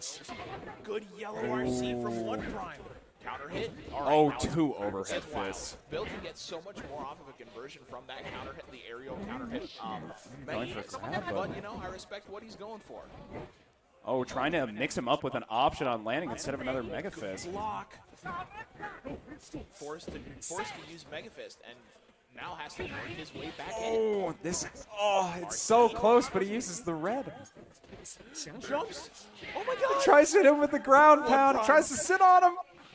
Oh, wow. Axel taking first, one prime, probably feeling really good about this. That's one whole game he might not have to play into Potemkin. One prime. Looking so clean right now. He just has to play the range game to keep Dollar Bill out of his play space. But here we go. Dollar Bill's been on the back foot for this whole set. I can't imagine that he'd be willing to give up this position now. But he's definitely not out of this game yet. Potemkin can completely change around no matter what time of the round it is. Yeah, putting so much pressure on the Potemkin here. No matter where he's trying to land, Axel's got chain axes. There it is. There's the burst, but it's not enough. Jump ass is so strong. Oh, RC, this? Yellow Oh, RC. yellow? We've seen this happen before, Ben. Oh, big Gets the convert. dust. That's the dust. Oh my Wait, God. he's dead. He's dead. He's Does he get him? actually. Oh, He gets him, let's ladies go, and Dollar gentlemen. Bill. This man is a straight We're going gangster. to final Holy round, cannoli. double Luigi. Dollar Bill looking so incredible. One time looking also insane. Both He's these not out of players it. just doing all they can to keep the other one at bay. And this Potemkin, he really needs to be able to get in, but One Prime is not having this in this duel. He is not willing to lose when he's gone this far. He showed him. Wait, Dollar Bill gets the Oh, burst. Dollar Bill is out. But he's down to one green, No, and that is it, ladies Dollar and gentlemen. It's Bill. going to one prime. Oh my goodness, Jamming it taking over One Dollar Prime Bill. all the way. Fighting him to the very last breath. Oh my God, that Potemkin, that really riling me up. He had such great, consistent defense, willing to be so patient into the zoner character before he went to strike. And, you know, those dusts, I mean, they really just killed the game for him. Like, oh my goodness, 2 KOs from separate dusts in the same set of duels? Whew! Honestly, Dollar Bill should walk away from this feeling happy because he really showed a lot today. Unfortunately, he's not going to be moving on in our losers bracket, but we are going to get to see some more of One Prime and the Axel. Dollar Bill getting the standing ovation. You'll love to see it. Sounds great. We got Barrik and Joey coming up. Well, I mean, in this winner's bracket from Barrik, he was just showing himself to be extremely dominant on this Leo. And Joey left, Barrik right. And we're going to get to him to play against Joey here in our winners finals.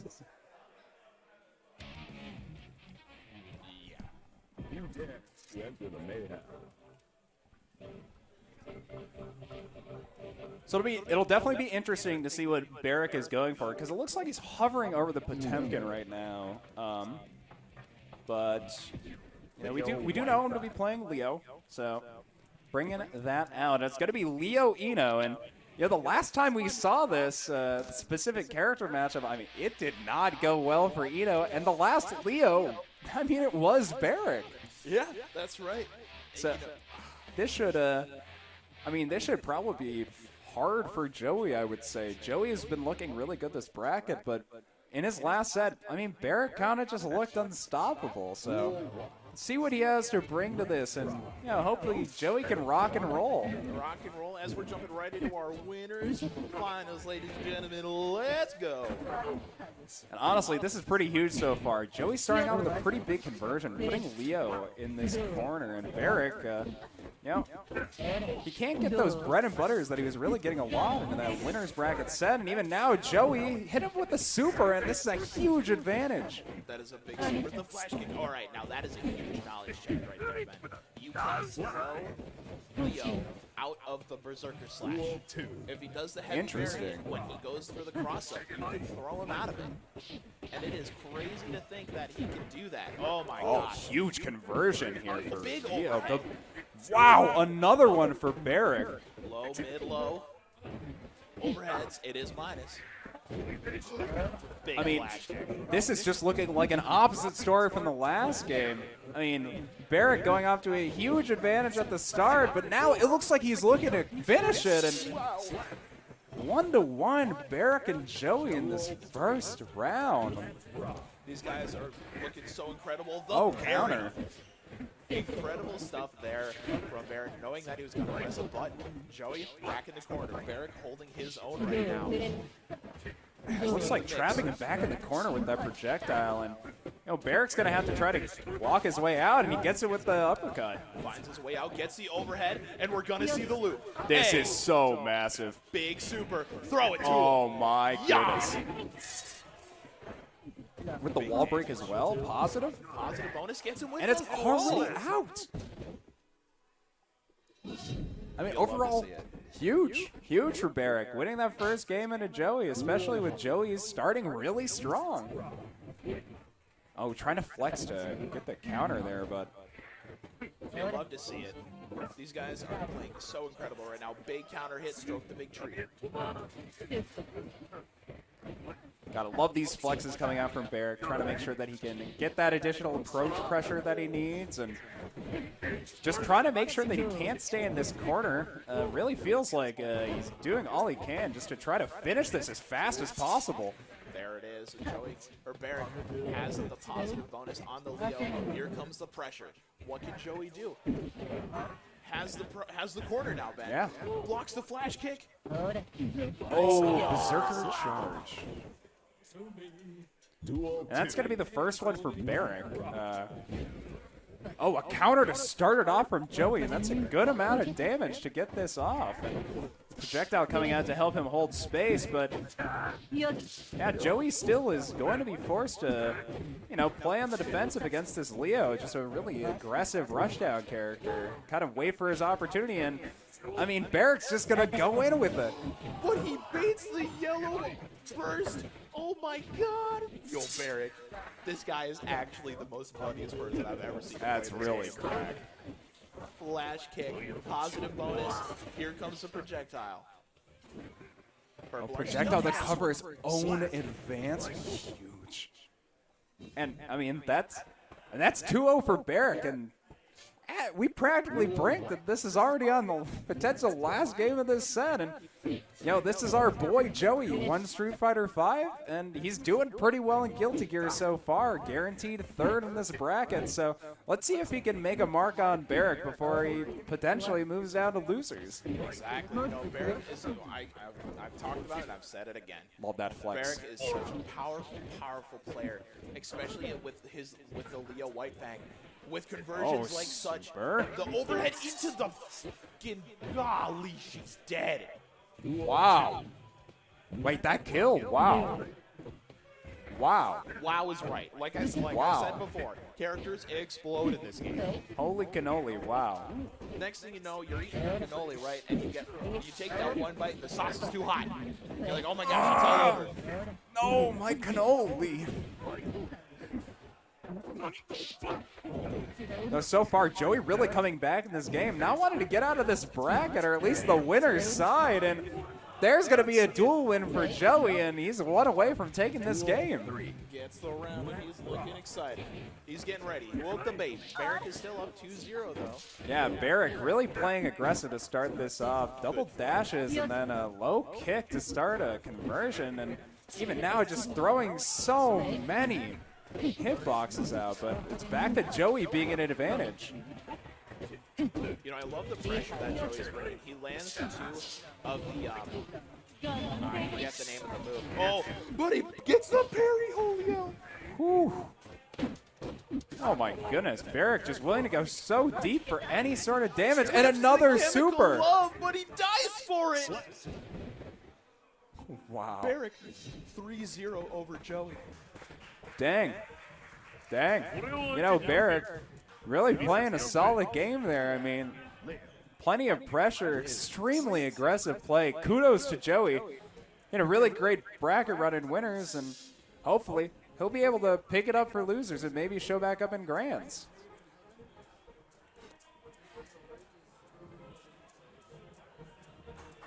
Right to Oh, Jibka. Wow, Made in Heaven Jibka. This is definitely going to be one to watch for sure. Made in Heaven was showing quite a lot in the winner's bracket on the Eno. Right? The Eno? Yeah. Made in Heaven on the Eno. Yep. And, you know, Jibka earlier kind of showed that he was struggling into the Eno. Personally, I would love to see return to form on this heavy, potentially. But at the same time, you know, you can't really knock out the pressure from Eno. But for now, let's do some pluggables. I think maybe not our pluggables, but you know, go check out blackice.gg. He's such a commentator. Oh yeah. Sick. Or It's two ends with them. oh, I was gonna say. Yeah, check out blackice.gg, Black Ice eSports. They're running this all out of downtown Minneapolis, and we've been having a great time so far. Some technical difficulties have not marred the experience, but at the same time, we've been having a great time. And You know, yeah, absolutely, Ben. I 100% agree with you. It's been great to be here in the venue today, and we're going to be back here tomorrow, and hopefully we're going to figure out some things here on the audio side, but we're going to have some even more and crazier games going on for you tomorrow. We're going to be having Tekken 7. What else is being played tomorrow? I can't remember. Dragon Ball Fighters is being played. Mario Kart Tournament is also happening. There are more things happening tomorrow. Check out Black Ice Club on Twitch. Come down to our space here in downtown Minneapolis, or blackice.gg is our website. So please check it out. And once again, thank you very much for tuning in to Black Ice's opening ceremony. We are doing the Guilty Gear Strive tournament currently, and we are currently waiting on Jibka versus Made in Heaven, which is probably going to be an exciting match. Yeah, absolutely. You got Made in Heaven. He's been rocking the Eno all night long, and he's been playing so strong. Falling to, if I remember correctly, it was... Yeah, to Barrik. Fell to Barrik. Barrik with really great performances all day so far. An insane showing like we saw just not too long ago in the last match. But we got to give it to our hands to Jibka. Playing old Lewis Dickinson, one of the most brand new characters brought into Guilty Gear Strive. And he's one of, I don't know, he's really a really interesting character, being all of his special moves are all half circles. Which is really interesting, yeah. Right? So you have half circle forward for 4, 1, 2, 3, 6, or you get the even crazier inputs like 2, 3, 4, 9, 8. Wow, yeah, that is so half really circle starting down, going up, or half circle starting up, going down. And as we've already seen, you know, that character really can put out a hell of a damage. And it looks like they're actually already into it here. And oh my gosh, yeah, look yeah, at that. Jibka taking the first duel at about, 30% HP. So let's see how these two players are approaching this. And it looks like Jibka is just going in, and that's 40% down right away. you love this character. You love to see it. Oh my god, that's gonna hurt so bad. Oh my goodness, down about 5% on this Eno, and this Gold Lewis is going off. Now he's forced to make a guess. He's stuck in the parallel scenario, but he hits him with the super. Oh my goodness, coffined. All right, the game Wow. going directly to Jibka. Quick to Jibka. So happy about that, I gotta say. I mean, we went maybe too quick, but at the same time, Jibka is just ending this game so fast. Looking super strong right now. It's really gonna be on Made in Heaven to try to develop an answer to this Gold Lewis Dickinson and all this damage. That was a great burst right there. All right, here's the pressure reset. Whenever Eno is just stagnant, you can see Gold Lewis always looking to approach, and I mean, once again, another duel win for Jibka, and this is looking very hard for Eno to really be able to do much about. I mean, But you love to see it, though. oh, very much. You love to see the big boys do a lot of work. It's crazy. So he only has one special move. It's called Behemoth Typhoon. Behemoth Typhoon is a wild, wild move, right? He can do it in the air. He can do it on the ground. It literally doesn't matter. And here's the worst part. Made in Heaven is dead. Wow. I mean, the character does so much damage. It's like 2 or 3 conversions. It's all you really need to be able to win. And we're going into game 3 here. Jibka Made in Heaven. And Jibka really not showing any sort of weaknesses against Made in Heaven's Eno, despite losing to Joey's Eno earlier in bracket. Getting to see this Gold Lewis kind of use to its maximum potential, and this damage is adding up so fast. It does so much damage. You know, and pardon me, I need to make a correction. He does actually have 3 special moves. He's got the low-flowing orb, and then he's got the minigun. I forget, because most of his moves are just Behemoth Typhoon. Oh my lord, he's dead. Wow. I mean, Jibka earlier, he definitely looked a little bit lost at a Joey, but now it feels like he's very comfortable playing into these Enos and doing lots of damage. But just as I say that, Made in Heaven approaching, and once again, Jibka taking the advantage, but it's just a slugfest. These two guys going full on right now. Massive damage coming in from Jibka. But here's the pressure. We see the combo. Yeah, that's a special coming out from because that Eno, makes big and, counter hit. this could just be dead. This is really bad. You see the snakefish right there. But it gets the low, and it's going to take it. Oh, my Jibka, goodness. 3-0 over Made in Heaven. Yeah, massive 3-0 for Jibka. I mean, it really felt like earlier in bracket he had struggled against that Eno, so being able to come back in this loser set, showing himself off against an Eno, honestly, kudos to Jibka for that adaptation and then execution as the bracket came in later. So excited to see this Gold Lewis more as we continue this bracket. This could be really hype. It's getting hype, even more hype as the night goes on. These players, we're getting down to the nitty-gritty now, Ben. These players are looking to get some straight cash directly into their pockets. They're ready to go home, not just to go home and buy some nuggets. They're going to sit down at a nice full-course meal. That's right, 20-piece nuggets instead this time. Absolutely massive for a full course. Get the large fry, too. Ooh. Don't forget a redacted Sprite, of course. Yes. I mean, chicken nuggets, fries, that's all fine. But the redacted Sprite, that's where it really hits. And we got One Prime and Enigmatic coming up here, and I mean, One Prime has been looking. Axel has really been a character that has not necessarily impressed me as much as it very much interested me. One Prime really using this Axel to be able to stuff out lots of options from his opponents and hold a lot of distance, get a lot of chip in before he can eventually get that dip. That's right.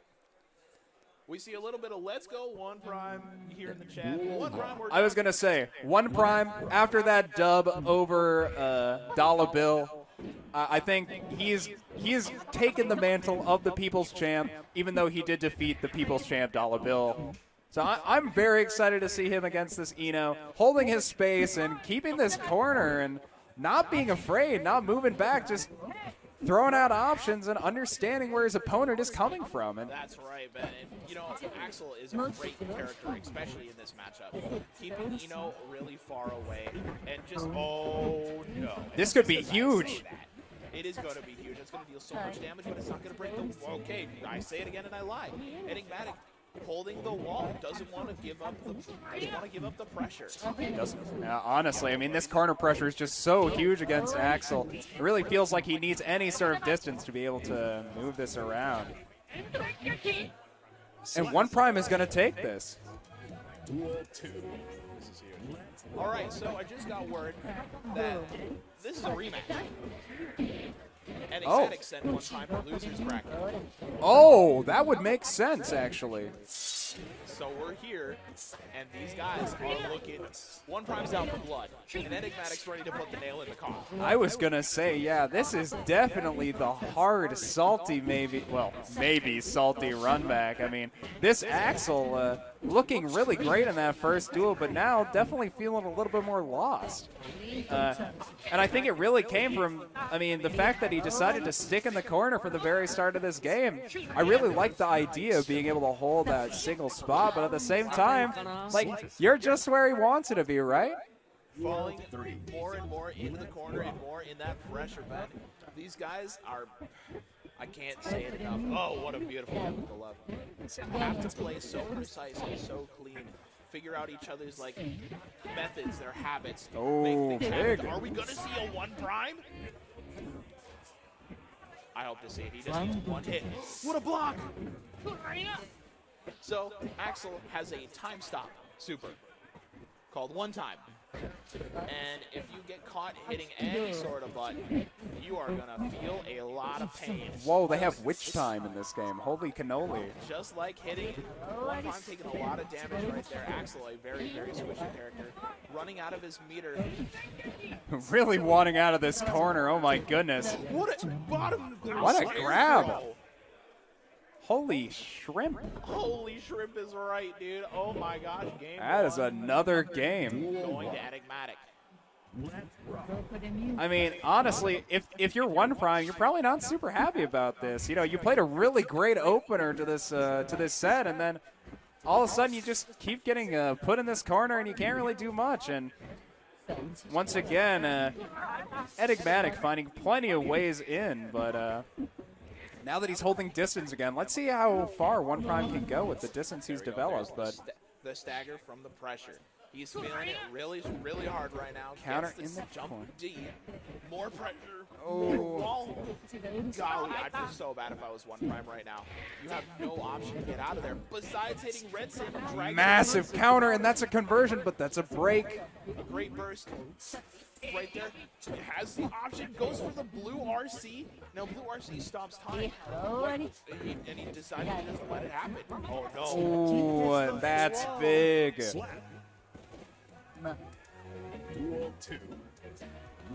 I mean, overall, really unfortunate for One Prime there. He's just getting pressured so much in this corner, and you know, all he wants to do is be able to develop these chain axes out here. Some of these decisions he's making are definitely, I mean, I hope he's not mad. Oh, but he gets the super. Now that's an invincible super. Oh my god, wait a minute! Super for super, and he eats it! Oh my goodness, that's so massive. And that's another win for Enigmatic. Enigmatic, that was so smart. He used the super flash to make it so his super went first. Oh, he's switching. This is the chip. I'm excited. I'm excited to see the chip. He's like, you know what? I lost with Axel. Time to make it happen. He's about to get knocked out of bracket. He's on his last legs. Better switch to the chip. Bring him out. Chip is definitely a very interesting character in this game. He really is. Yeah, leverages lots of speed, lots of movement options, of course, for not having very much HP. So let's see how well One Prime can execute on this chip, his former main to the Axel. And it's like he's starting up by wow. Whoa, whoa, whoa! The hell just happened? Somebody hit the menu button. Or we might be just resetting back to neutral, starting on 90. All right, there we Yeah, go. it looks Yep, like starting we're back just on 90. reset, and so again, I mean, it feels like this chip wants to be able to approach, and he's doing it. He's putting so much pressure in this corner. If he can use.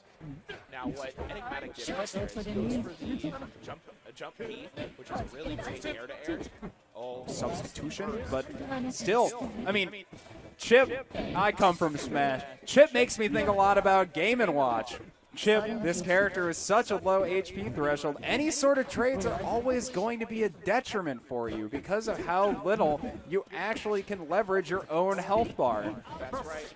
You know, with the amount of cross-up and the amount of space that Prime's creating Oh, with Chip, so that huge. is so crazy. And the what happened on the PS4 is not our fault. It just happens when somebody doesn't disconnect their controller. Happens all the time. Oh, and honestly, pretty big so far.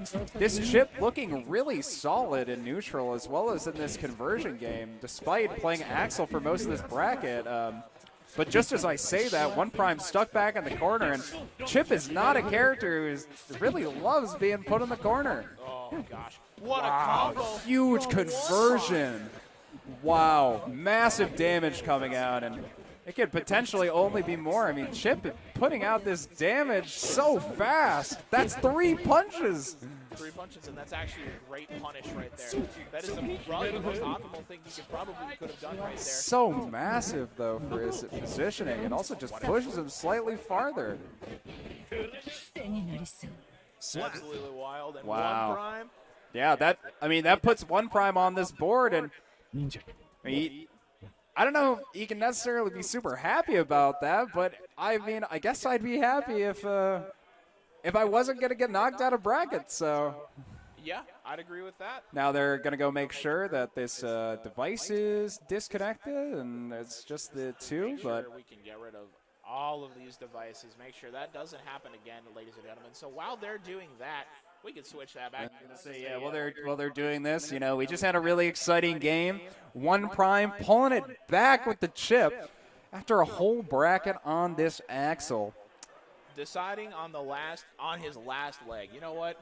I'm going to switch to Chip, and I'm going to show these guys what I'm really made of. The Axel is so strong, though. Yeah, and he's really shown off the strengths of Axel in this bracket. I mean, in his match against Dollar Bill, although Dollar Bill really tried to pull out all the stops, I mean, this Axel is just preventing every one of his approaches, just throwing chain axes when he's trying to land or throwing them when he's trying to approach at all. Yeah, so it's so difficult.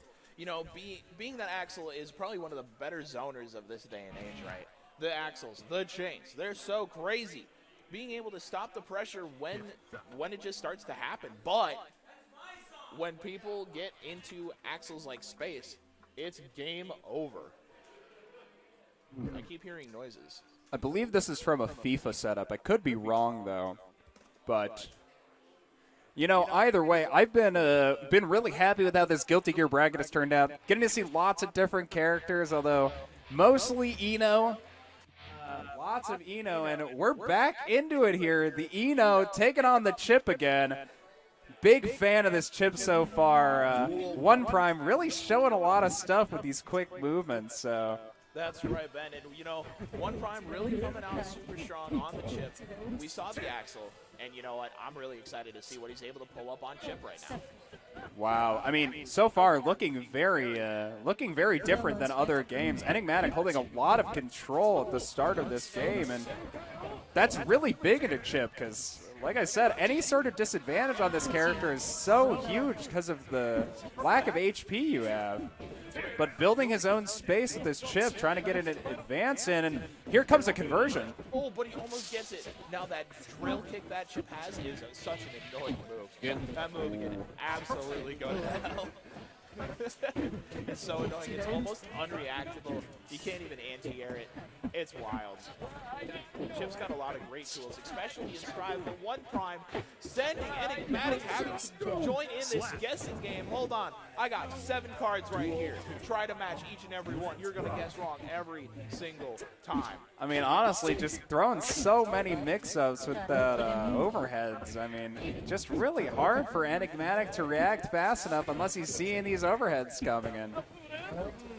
Oh, big counter here. Chip taking so much damage from that, just below 40% looks like. That's actually wild. Yeah, that's just like 2 hits, and that's so massive. All right, here we see Enigmatic doing what he can, but he gets hit by the other command throw, but he's not dead yet. Yeah, but this chip can get that dip. Oh my goodness. All right. I see we have intros here for yeah, I was going to FIFA say, going on. looks like FIFA intros are happening, but we're going to still be in this Strive action, and looks like, oh, well, One Prime just took another game. Oh, God, all right. I got to get back on Which that is, here. I mean, just massive. This is all even. Last 3 duels potentially, and One Prime off to another hot start here. It is actually wild. It is so insane. Here we go. Oh, what a Red great roll pickup. It's going to break the wall. There's the jump 2K. Gets the pressure now. Just a little chip left, and for Chip, this stuff's dip. That's just dip. That's tough. I hate getting hit by that move. And you know, I bet Enigmatic probably feels the same, but at the same time, the only thing you can really do about it is just put Chip in this corner and finish him fast. Has to make things happen right now. Enigmatic down to his tournament life. So far, though, looking really solid, trying to punish these landings from the spinning kick, and now the corner pressure starts, but unable to really make a huge conversion off it. And it looks like whenever One Prime is jumping, it looks like Enigmatic is going for an anti-air option, but he's just unable to cover how high Chip jumps. It's really hard to find that sweet spot. You almost need to jump and air to air it. But it's so hard to react to as you see like Chip comes so fast downwards, and it's like, all right, how do I react to such a thing? Oh no. Oh, this could be really bad. That's a lot of damage. Blocks the blue burst, and we're now into the pressure to the corner. Enigmatic has to hold himself together. One Prime decided to run away, takes the danger. Now, One Prime keeps retreating. He's going to go into the negative penalty and lose all of his meter. Danger is still there. Going down to the last couple seconds. 23 seconds left on the clock. Gets the air Oh, throw. and that's huge. I mean, I believe this is the first duel he's taken since he switched to Chip. And the first duel that Enigmatic's taken since he swapped to Chip. And honestly, really big for morale entering this last game. But One Prime starting out with a pretty large conversion. It's so strong. One Prime gets the air, throws him out of it. Wow, that's so big. Sticking him in the corner. Tries to roll burst, but there's the yellow. Oh, hit by that cross-up overhead. I was waiting for it. I knew it was coming. He's been really liking that option, and I mean, to be honest, you know, Enigmatic just hasn't been able to find an answer for it. Hasn't been able to, but Enigmatic is down to his last little bit of life, down to a sliver of health. And it happens One again. Prime gets the run back, ladies and gentlemen. One Wow. Prime will make his way into losers finals. Honestly, and I can't say I saw that coming on the Axel. I mean, the Axel was looking pretty solid, but pretty much into Enos, it really felt like he's been struggling. I mean, not. I would like to say it more than just that, but I mean, Enigmatic was the one who sent him to losers, so it's kind of hard to say. But at the same time, you know, kudos to One Prime, keeping that composure, switching to the classic Chip, taking Enigmatic out of this bracket. It's almost poetic in a way. A little bit, yeah. Taking out his opponent, I'm going to guess it's going to be Jibka. All right. And it should be exciting. We get to see One Prime go right back up to the stage. Not sure who he's going to be playing. Because it seems hard for me to think that he would take Chip in a heavy mashup. But yeah, I could always be wrong. Yeah, it's gonna And it be looks like it's going to be the Axel. Well, potentially. Axel Low. Yeah, I think against Dollar Bill, it wasn't nearly as obvious just because of how well Dollar Bill played the matchup, maybe. But, Axel really able to stuff a lot of these approach options. And, Gold Lewis is a large hurt box. He's probably going to get punished a lot by that kind of thing.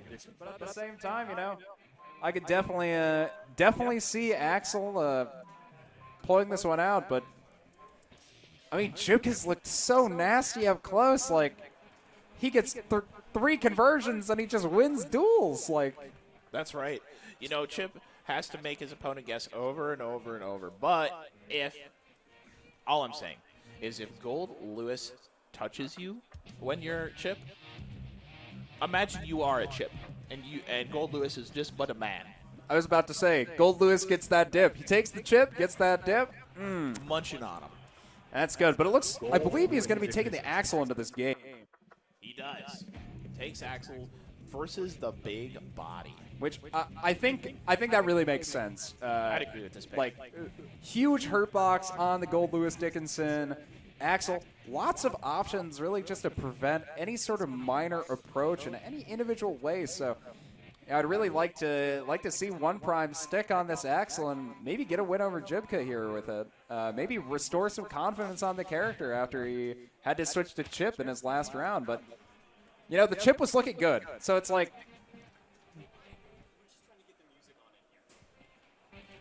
Okay.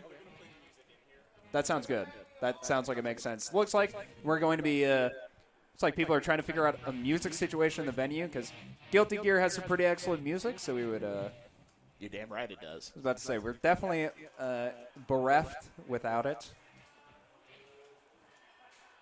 What do we got? What do we got in Any chat? smilers? Any smilers in chat?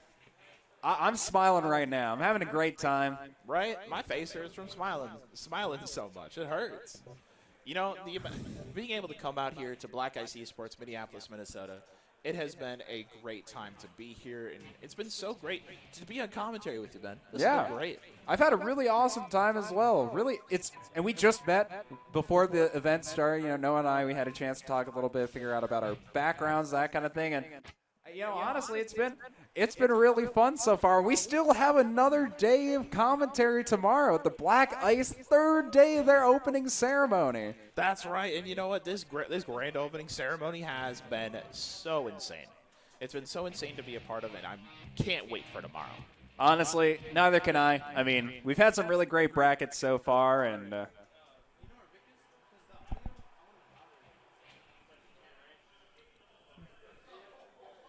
we are receiving word of more technical things that are happening. We're doing some more audio things here in the venue, trying to figure things out. But dude, this venue is actually so sick. I was going to say, a very, very beautiful venue. I mean, all of the walls are painted, very colorful designs.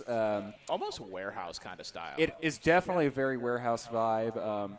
But lots of seating, great space, and there's so much room in here. yeah, and not just that, they also have additional space in other parking lots where they've been getting some food trucks in, as well as some other people selling merchandise, like advertising. And so far, it's been really fun, but now it's like we're going to be getting into this, but...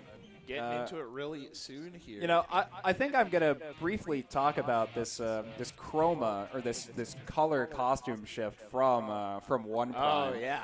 I think I would quite like to, at least, previously opting for the classic, the Union Jack, but now going for almost a little bit more of a standard, just an English flag, but a little bit of a reverse go of it. I quite like it. It's a really good color palette. I really enjoy color 8. And Jibka is sticking on that dark daddy Gold Lewis Dickinson with the long red tie and, of course, the skull around the neck.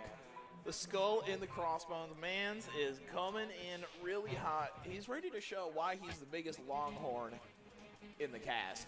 And honestly, the character is definitely very, he's very longhorn. This man's long. And oh my goodness.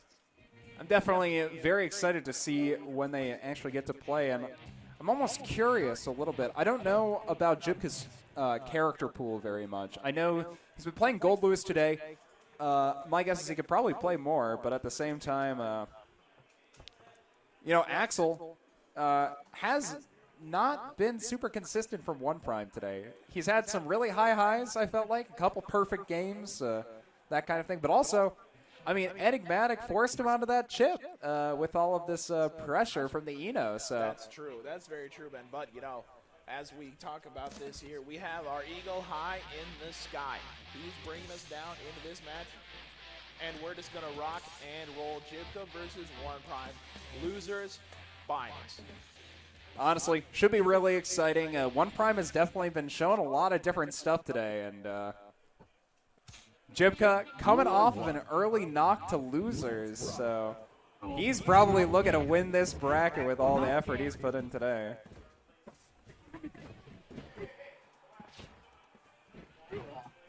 All right. And so far, Jibka playing really patient, taking lots of chain axes though. You really have to play this match really slow, really methodical, especially with Gold Lewis. It's the same thing. It is the same thing as playing Potemkin in this matchup. How do you beat the long range game? How do you beat Jump S? What are the ways that you can do to make things happen? It's so difficult being that, you know, One Prime on the zone. Jibka being the big boy. Jibka has to play the uphill battle every second of the set. Definitely, and I mean, even just getting poked out by these projectiles, he's getting pushed back, which as a heavy character, that's just that much more room that you have to make up when you're running back at your opponent. 2S. Oh, misses the Renson follow-up, but that's okay. It's so wild that just standing P covers so much distance. All right, the drift, purple RC, yellow RC, bro, get off me, counter hit, Oh, sweet. big counter. I mean, so far, One Prime holding space extremely well in this matchup. It feels like Jibka has no room to approach. You know, and I gotta respect Jibka for switching to Kai to go to the Gold Lewis. It's such a really difficult switch, you know. Kai being a very, very wild, very wild ride. Is it? No, it's not. ちょろいもんだね。 Oh, because it's Grands, right? Or no, yeah, it's Grands, right? Duel 1. Oh no, it's not. This is losers finals, isn't it? Oh no, it's not. It's loser semis. It's loser semis. Appreciated.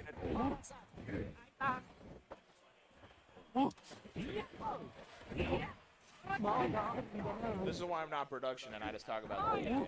Yeah, I was gonna say. Fortunately, we are both commentators. Definitely doing some production here today. So really appreciate any sort of compliments in chat, especially you, Mac F with an underscore at the end. Greatly appreciated.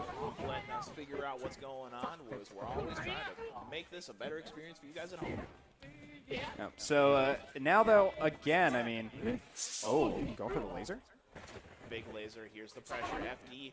But still, One Prime pulling out the dual win. And this, I mean, this is coming off him winning the first set of this pretty fast. So, I mean, One Prime is already up 1-0. And already in the second match, I mean, Jibka looking like it's very hard for him to do anything. Well, it's really difficult, especially in a sense where he's the head of the body up against the zoner. This matchup has always been as hard as it could get since the dawn of time.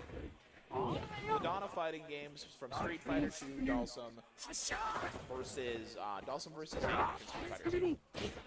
That matchup is so difficult. It's so hard.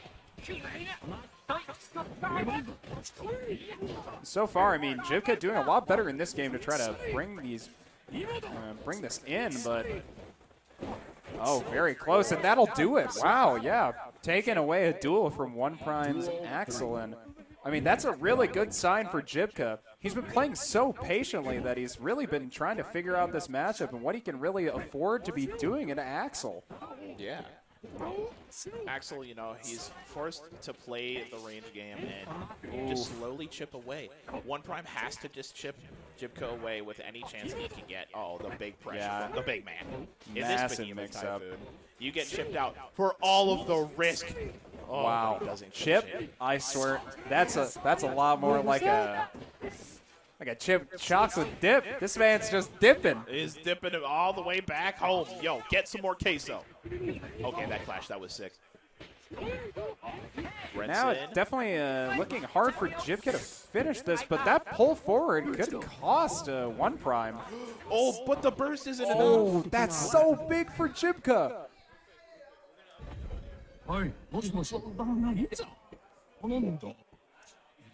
Duel 1. Let rock.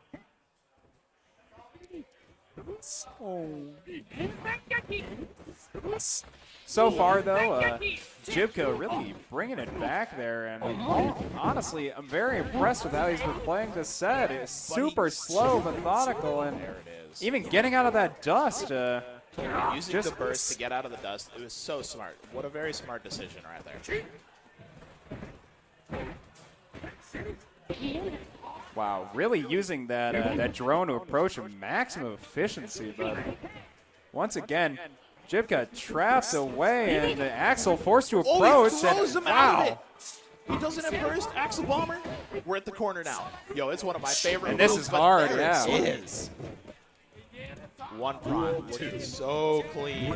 Yeah, that was so nice. I love the aggressive option. He's been playing this set so clean and so slow into this Gold Lewis that, you know, honestly, I guess I wasn't expecting him to offer an aggressive option against the laser. That was actually a very, very smart part in that situation. Like, I mean, this is huge for one prime. one play out of his mind right now. Oh my goodness. Well earned one prime. Your god now. Duel And 1. already gonna just get into another set of this. Neither player looking to switch. Both liking what they've got. And I mean, for this Axel, I've been pretty impressed, but I suppose I'm a little bit surprised that maybe, I mean, it's sticking on the Gold Lewis, but it seemed to have worked out occasionally. You know, he's willing to keep it around. You know, Gold Lewis is a strong character, but people, you know, just write him off. Oh, he's just another slow big body. Oh, is he gonna go for the one-time super? He just needs one connection. Just needs to make it happen, but it's over. It's done. I mean, Jibka really playing neutral very smart. Forced to crouch literally constantly, make his hurt box as small as possible into these The amount of chip hell of damage. projectiles, exactly. And Oh, wow. wow, yeah, I mean, one prime just putting on so much pressure, and Jibka just unable to really respond with the size and speed of his character. It's so hard, you know. And one prime, just one round away from taking it and going into losers finals. And once again, I mean, one prime's Axel looking very clean in this heavy matchup, but now that Jibka's got in, that's a big amount of damage very fast. That's a big burst. Yeah, but I mean, that burst, it just kind of resets to a more advantageous position to Axel, and But he whips it, Oh, goes for the the wake special. super, blocks, and here comes the punish. Axel Bomber gets him, and ladies and gentlemen, that's gonna be one prime over Jibka in losers semis. Wow. Shout outs to Jibka for coming out here looking super strong. Jibka, honestly, like, some really great play coming out. I really loved seeing the Gold Lewis like he was using. Such crazy conversions in the sets where he was ahead, honestly. You know, one prime, just bringing it back on this Axel, but it looks like they're playing again. No, I think they're just finding. I think they're just resetting. Darn, stupid zoners wins. Ah, yeah. You know, it's okay. Duel I prefer a 1. zoner to win than Game & Watch, but it doesn't usually happen. So, next question. That was your hell last night. To enter the mayhem. You know, I was on the Smash Ultimate commentary. I got to finish the bracket off by commentating, you know, DDD and Game & Watch, which is a very interesting matchup. But, you know, Game & Watch is kind of just that guy. And, yo, this is Losers Finals. This is huge. Once again, One Prime is going to get the chance to take on an Eno with the chip, this time starting from the very beginning on this character. And I really hope he's able to pull this out. Duel 1. Let's rock. Oh, yeah, we're just trying to figure things out. I was going to say, it's Joey and One Prime. Joey and One Prime. That's wild. I'm going to wait to put things into the computer before I know where things are. No. All right, you know, we're loading into, this is going to be losers finals. All right. One Prime and Joey. Honestly, I really do like this pick this time from One Prime, just opting for the chip from the very beginning. You know. Let's rock. And Joey is no slouch when it comes to this corner pressure, and he's like really already isn't. putting Chip in a disadvantageous position. Chip being, you know, one of those really insane zone like rush down characters, but it's good. You know, you love to see it because we have two rush down, like 2 pots of chili right out there, both stirring the pot. Exactly, and already, I mean, Chip, who has an extremely low health pool to begin with, is put to 3% and he's dead. Wow. That's the first duel down for Joey in this set. Joey coming out super strong on the, what's making Joey, I think, super powerful in this situation is that he's taking his momentum from Street Fighter and he's using all of his just general FGC knowledge to take down One Prime. I definitely think that's a big part of this, but... Oh. Ben, he's dead. That's Megalovania. He's extra dead. And that's game one going over to Joey. Yeah, I really feel like Joey's conversion game, especially in this corner, he just Duel 1. he has a really great understanding of what he needs to be doing to properly punish these characters sitting in the corner. Yeah, it's so wild to see them that, you know, the amount of corner pressure that Joey has, and even just One Prime as well. These guys are able to make insane conversions, get the wall break, positive bonus, and next thing you know, the life bars are just gone. You blink and they're gone. Exactly, but you know, once again, One Prime kind of opting for this option he really likes, this cross-up overheads. It's strong. Yeah, I mean, just hitting with 2 lows and then forcing them to block overhead, and I mean that's a really big duel win for One Prime here.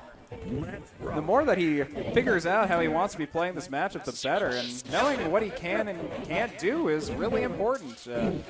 Every Eno is probably going to be playing that little bit differently, and they're not going to be respecting the same things from everyone else. So The damage. That was just from one conversion from Joey. my good, I mean, He's 50%. You poor Chip.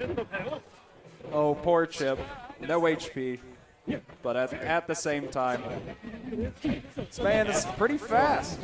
Oh, huge damage coming out from Joey here. And so again, One Prime kind of going to his bread and butter and trying to figure out this neutral. You know, and it's really hard. You know, each chip plays really differently than every other. And that is going to be Joey tying up the It's a rounds really big quick. win for Joey, though. I mean, any way you can deny One Prime entering this set is just massive. And, I mean, that uppercut's going to break him out of the corner, but how much is it really going to do for Chip when he needs to just be getting these constant conversions to be able to, you know, kill? That's right. You know, Chip has a really hard time, you know, killing his opponents, but with the amount of times he mixes up his opponents, and, you know, they die chip by chip by chip. No pun intended. Honestly, I mean, I think this character has a lot of, you know, pretty significant strengths, but when he's forced to play his opponent's game, I mean, he can't really match, and that just kind of feels like one of the biggest problems with Chip is just, you know, you're really kind of forced into this position where if you can't afford to play your own game, well, you can't really afford to play anyone else's either. That's right. You know, you have to play by Chip's game, or it's no game at all, or else you explode. That was really smart, by the way. Wow. that low kick getting high profile is very surprising. I don't know if that was a real schmix or not, but let me tell you, Ben, I did not block that at all. I got hit. My goodness. Hands down. Sometimes you just get schmixed and just all schmixed up. But once again, I mean, Joey really handling this pressure very well, understanding what he needs to be blocking and what he can't. So, oh, this is big though. This could be a huge conversion That for is Chip. huge. Oh my God, he gets Wall the break. wall. Holy moly. Oh, that's so massive. Looking spicy. But this could be bad. Beta Blade, the frame rate of the video game can't handle it. Oh my God.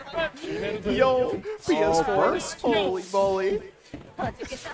Oh, and the so flip crazy. kick. The game. That's so crazy. The PS4 Wow. couldn't handle what just happened. Honestly, really sweet coming out here from One Prime, though. Pulling himself back in this set despite being down 0-2, and he's putting the pressure on. Putting the pressure on. Yo, I feel like I just watched a Tekken 7 slow-mo moment. That was insane. You know, in Smash Bros, they put those in the game on purpose, they said. In purpose, yeah, you're right. You're right. Hey, I like those. Those are cool. True, those are actually, I mean, it's hard for commentators, but at the same time, I mean, this set is getting really hard for Joey. I mean, before 2-0, just kind of taking consistent advantages in every single duel, but now, I mean, One Prime's just all over, and I'm hitting with constant pressure, and although Joey's blocking, it's just not enough. It's not going to be enough, and One Prime being able to take game number 3. One Prime's still awake. He's still on Duel board. 1. Nothing can stop him. He's on a roll. Honestly, really huge, especially since he just switched this chip like 2 sets ago, and then he played a set of Axel afterwards, so now looking really warmed up. I mean, oh, really big counter to start this and put him in the corner. Oh, what a burst, though. Eats another Beta Blade. Oh, gosh. Big block, or big guard. Grab, yes. Nice. Beautiful air to air. Another Beta Blade. Has the meter, though. Big stroke, big trip. Man, this is a massive combo. Oh my goodness. I mean, practically even from that conversion. Yeah. You know what? Like, these both... I can't stress this enough. Just how easily Chip just gets absolutely railed when he against counter hit. Oh, like right now. Really big counter with that anti-air. And this could be killing. He's dead. He's absolutely dead. Joey, 1 round away from getting into grand finals on the loser side. Into Barrik, who, I mean, listen, Barrik, last time he played against an Eno, it was definitely pretty hard. So could be interesting seeing Joey's approach to Barrik after his experiences with his chip, but at the same time, he's still got to finish this set, and I mean, it seems very clear that One Prime is looking to prove that this chip isn't washed. Just maybe not the pick for him normally. That's right, Joey on the onslaught gets Oh, the dust. what a Ladies big and gentlemen, boot. Joey is going to be your victor and bringing himself into grand finals from the loser's side. What a showing from One Prime. Honestly, really huge from both players today. I think One Prime really showed a lot with the Axel early on in the bracket, and honestly, kudos to him for knowing when he would need to switch. Like, this pick of the chip specifically into the Eno, I thought it was a lot safer for what he wanted, and you know, unfortunately, Joey just managed to have too much pressure for him to be able to deal with, so he's going to take this dub, and Joey's going to be headed to Grands. Heading into grand finals, ladies and gentlemen. And up there, sitting pretty, is, of course, Barrik, who has been looking very, very solid so far this bracket, and cannot imagine it would stop anytime soon. But once again, thank you very much for coming out today, coming out to watch the stream, or coming out in person. Absolutely huge. Come out and support Black Ice here in downtown Minneapolis. Go to our shop, blackice.gg, selling merchandise, as well as, you know, check out our Twitch stream and check out our other streams. Yep. I know how fighting game tournaments work, kind of. Kinda. So this could potentially be massive for Joey. Joey already having done very, very well in the Street Fighter 5 Championship Edition tournament. Honestly, leaving this tournament, or leaving this grand opening with 2 dubs would be huge for Joey. But, you know, he's got to get through Barrik. Who is already a monster in his own right. Ladies and gentlemen, our eagle high in the sky, giving us the knowledge. It is Barrik versus Joey. Leo Whitefang, Eno, Grand Finals, Guilty Gear Strive, Black Ice, Grand Opening. Ladies and gentlemen, let's go! Yeah, this should be good. Barrik has been looking really solid this entire tournament, and Joey, I mean, Joey's coming from losers. He's got to take 2 sets off this Leo if he's really hoping to take home this dub. And going for the purple Eno this game, I love the color swap. The color swap is really what we love to see. I was going to say, and he's already off to a huge start of this game. I mean, barely 5% on this Leo Whitefang, and with positive on Eno, it's only a matter of time where he's able to seal out this duel. But at the same time, Barrik is not giving up, approaching and getting a few conversions, but there it is. Just a little bit of chip, and he's already on to the next duel. And Joey's starting this off really strong. Looking really strong. Now, Ben, we got to remember, Barrik sent Joey to the losers. Right? Joey is out for blood to bring this one back home for him. But Barrik wants the gold as well. Exactly. And I think, and Barrik is really looking for damage here. Oh my goodness, huge conversion with that special.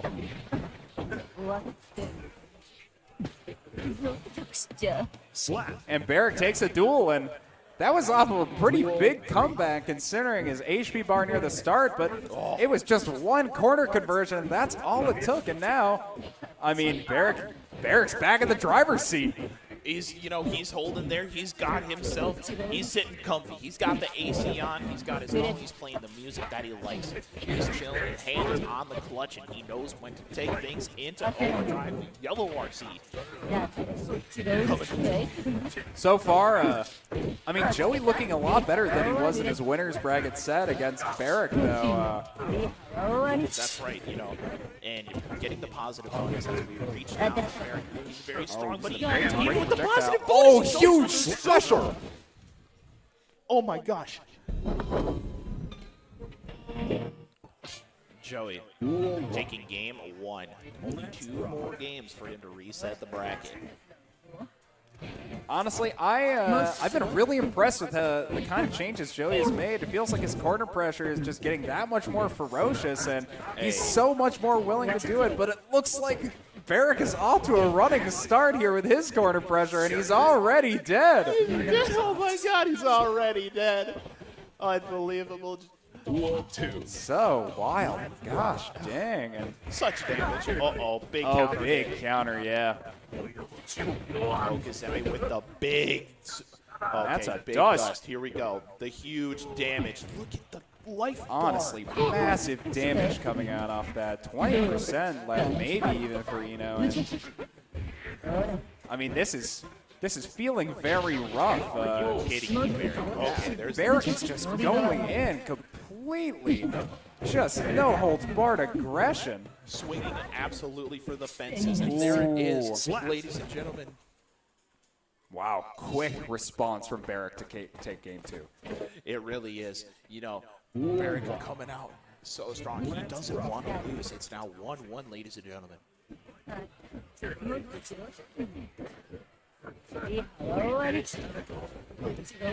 You gotta look, it's probably one of my favorite things. The achievements show up on the screen. It just goes to show. I've really liked them so far. It's been really funny, but at the same time, it's Joey showing off his own achievement, really taking a huge advantage into Barrick's Leo Whitefang, but these quick conversions can really add up. Oh my fast. gosh, ladies and what gentlemen. a mix! Hey, it breaks the wall. We're not gonna see the super zone. So huge.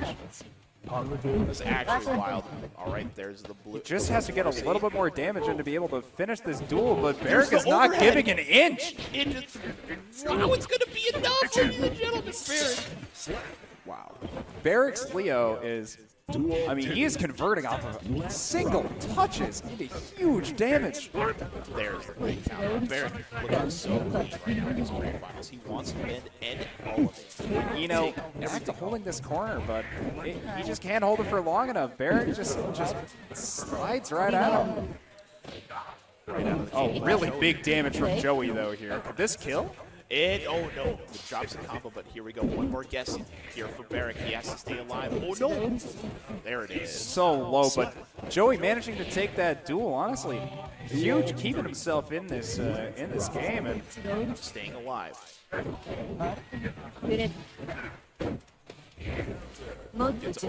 Big burst. That's wow, not good. that's so much damage. It's gonna break the wall, but no super against the other overhead. That's over 50%. Yeah, so far, I mean, Joey in this game is looking very lost, but that's special, giving him a little bit more ground. But Barrik with this huge conversion again, so much damage.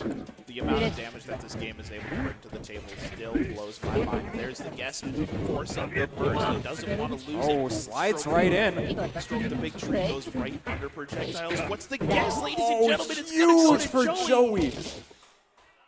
That's another game with it. I mean, since it's decided by duels every round, I mean, each individual duel is so huge, and Joey managing to take that game is massive. That means it's just one set win away from resetting this bracket. It's literally one game. It's so crazy. The amount and the amount of talent that we're seeing here tonight at Black Ice eSports. Grand opening, big finals, grand finals.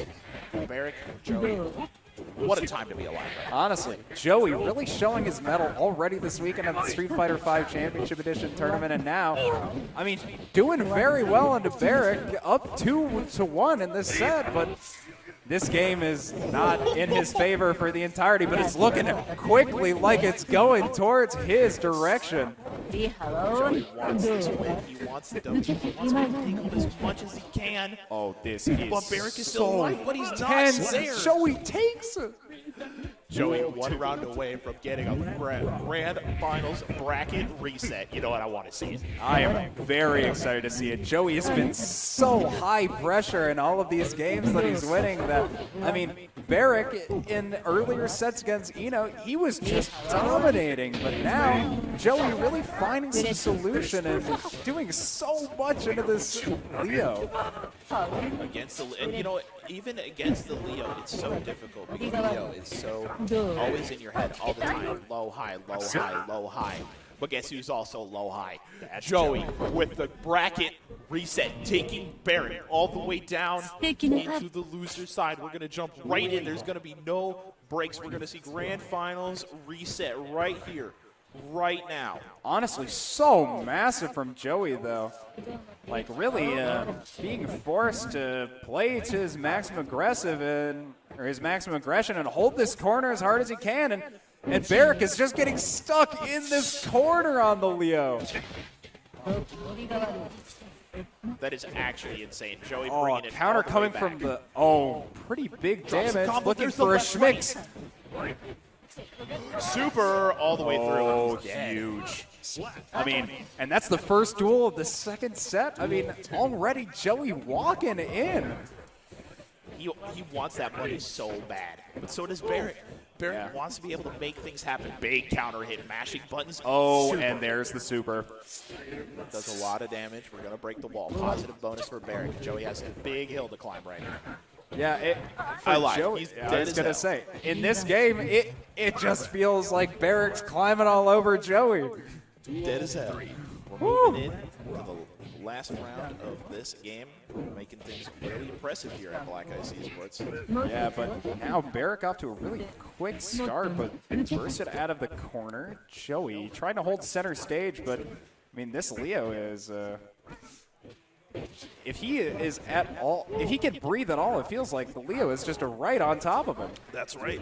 You know, both of these characters are looking for the oxygen that they need to survive and strive to make sure that they can get the money out here tonight. Both of these players both guaranteed a little bit of cash, but the pot bonus is wild. Honestly, I would love to see Joey come away with his second dub of the weekend. That'd be so great. But at the same time, Barrik has been playing so good this tournament. It would suck to see him drop this now. So. Oh, the yellow RC wasn't enough. Oh, it goes right through it, ladies and gentlemen. Joey taking game 1 of this bracket reset. Joey, 2 games away. Really massive for Joey here. And yeah, only 2 games to potentially just taking home the dub despite, being locked down to the losers bracket by Barrik. He wants that money. He already beat him in the set. He can do it again. Joey believes. But he's got to get through this pressure first, and Barrik is putting this pressure on. He is not wanting to lose this when he had 2 sets to lose to Joey. It can't be enough. He has to make something happen. Big opening there. Good percent to start it off, but getting close, this Leo is just asking to die. Big counter hit, but it's not enough. Big reversal super. We've seen people come back from lower, so that's so big! Joey. Wow.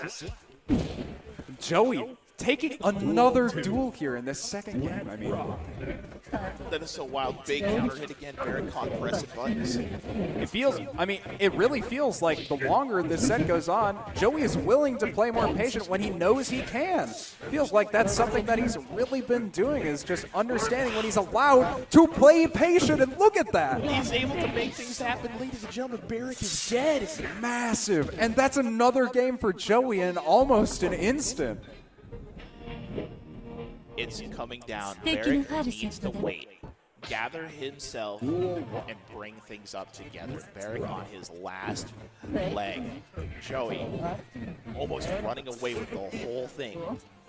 I mean, so far, from the conversations I had before, it seemed like people thought Joey was pretty solid, sure, but the fact he's sitting in Grands, potentially about to win the tournament, is huge. This is absolutely massive. Joey there must be so many things running through his mind right now, but he is playing out of his mind. Absolutely huge, holding this quarter pressure so consistently. Broken big tree is making it happen. Purple RC to break the it? wall. It's Is gonna this kill it? him. Wow. That's one whole game away for Joey from winning this bracket, and he's been looking really dominant these last games.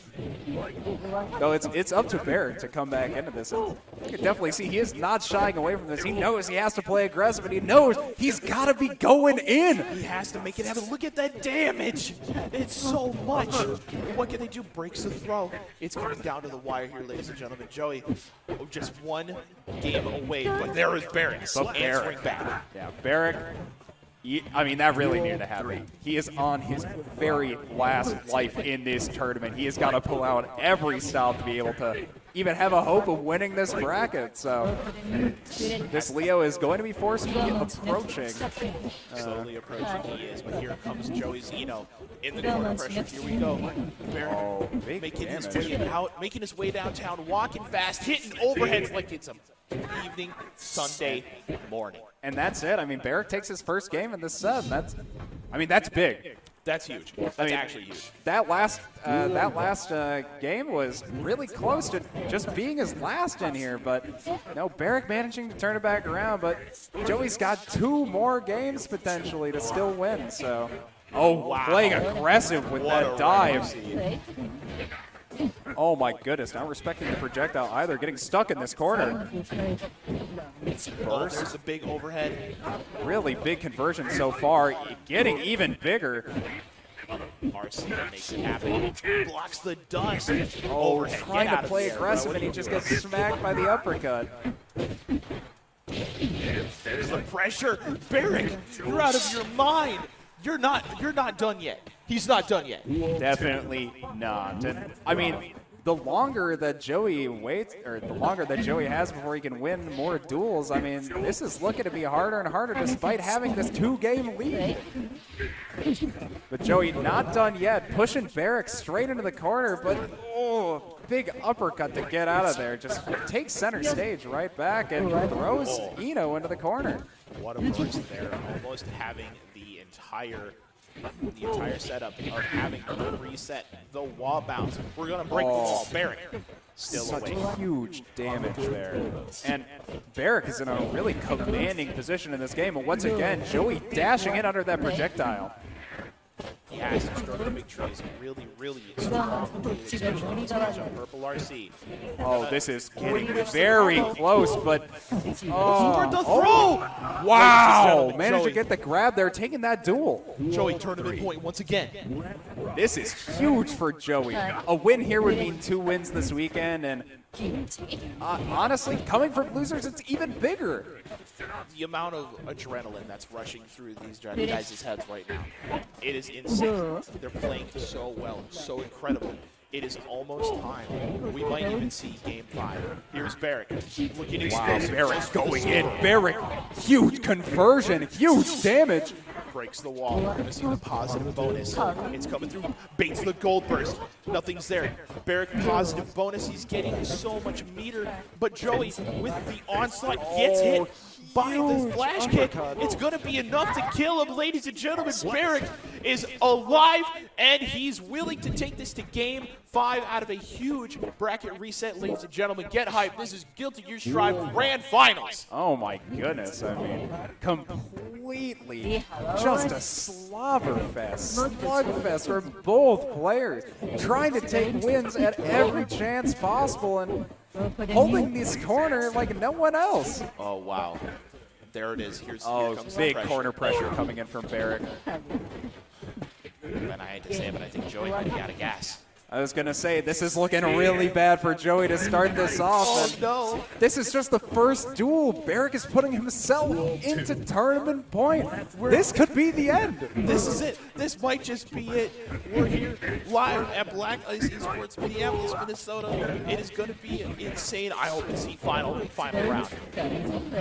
Honestly, Joey's got to prove that it's worth it. Like, so far, he's been looking good, but Barrick's been looking indomitable since he started taking over neutral. Here's the pressure bed. So much damage, and that's a wall break, putting himself in the positive. Joey's down to his last couple guesses. There's the plus frames. Oh, But it's coming really down. big damage here coming out from Joey, but is it going to be enough? Has the wall pressure. Purple Oh, Roman this could be cancel. big. It's going to come down. That's the red Roman. Beats the burst. Ladies and gentlemen, Barrik is your Black Ice Esports Guilty Gear Strive finalist and your champion. And Barrik got to be feeling pretty happy about that after that 2 sets he just played into Joey. Joey really trying his best to take home 2 dubs this weekend from Black Ice, but unfortunately not able to convert with it. And Barrik is going to walk away the victor of the Black Ice Guilty Gear Strive.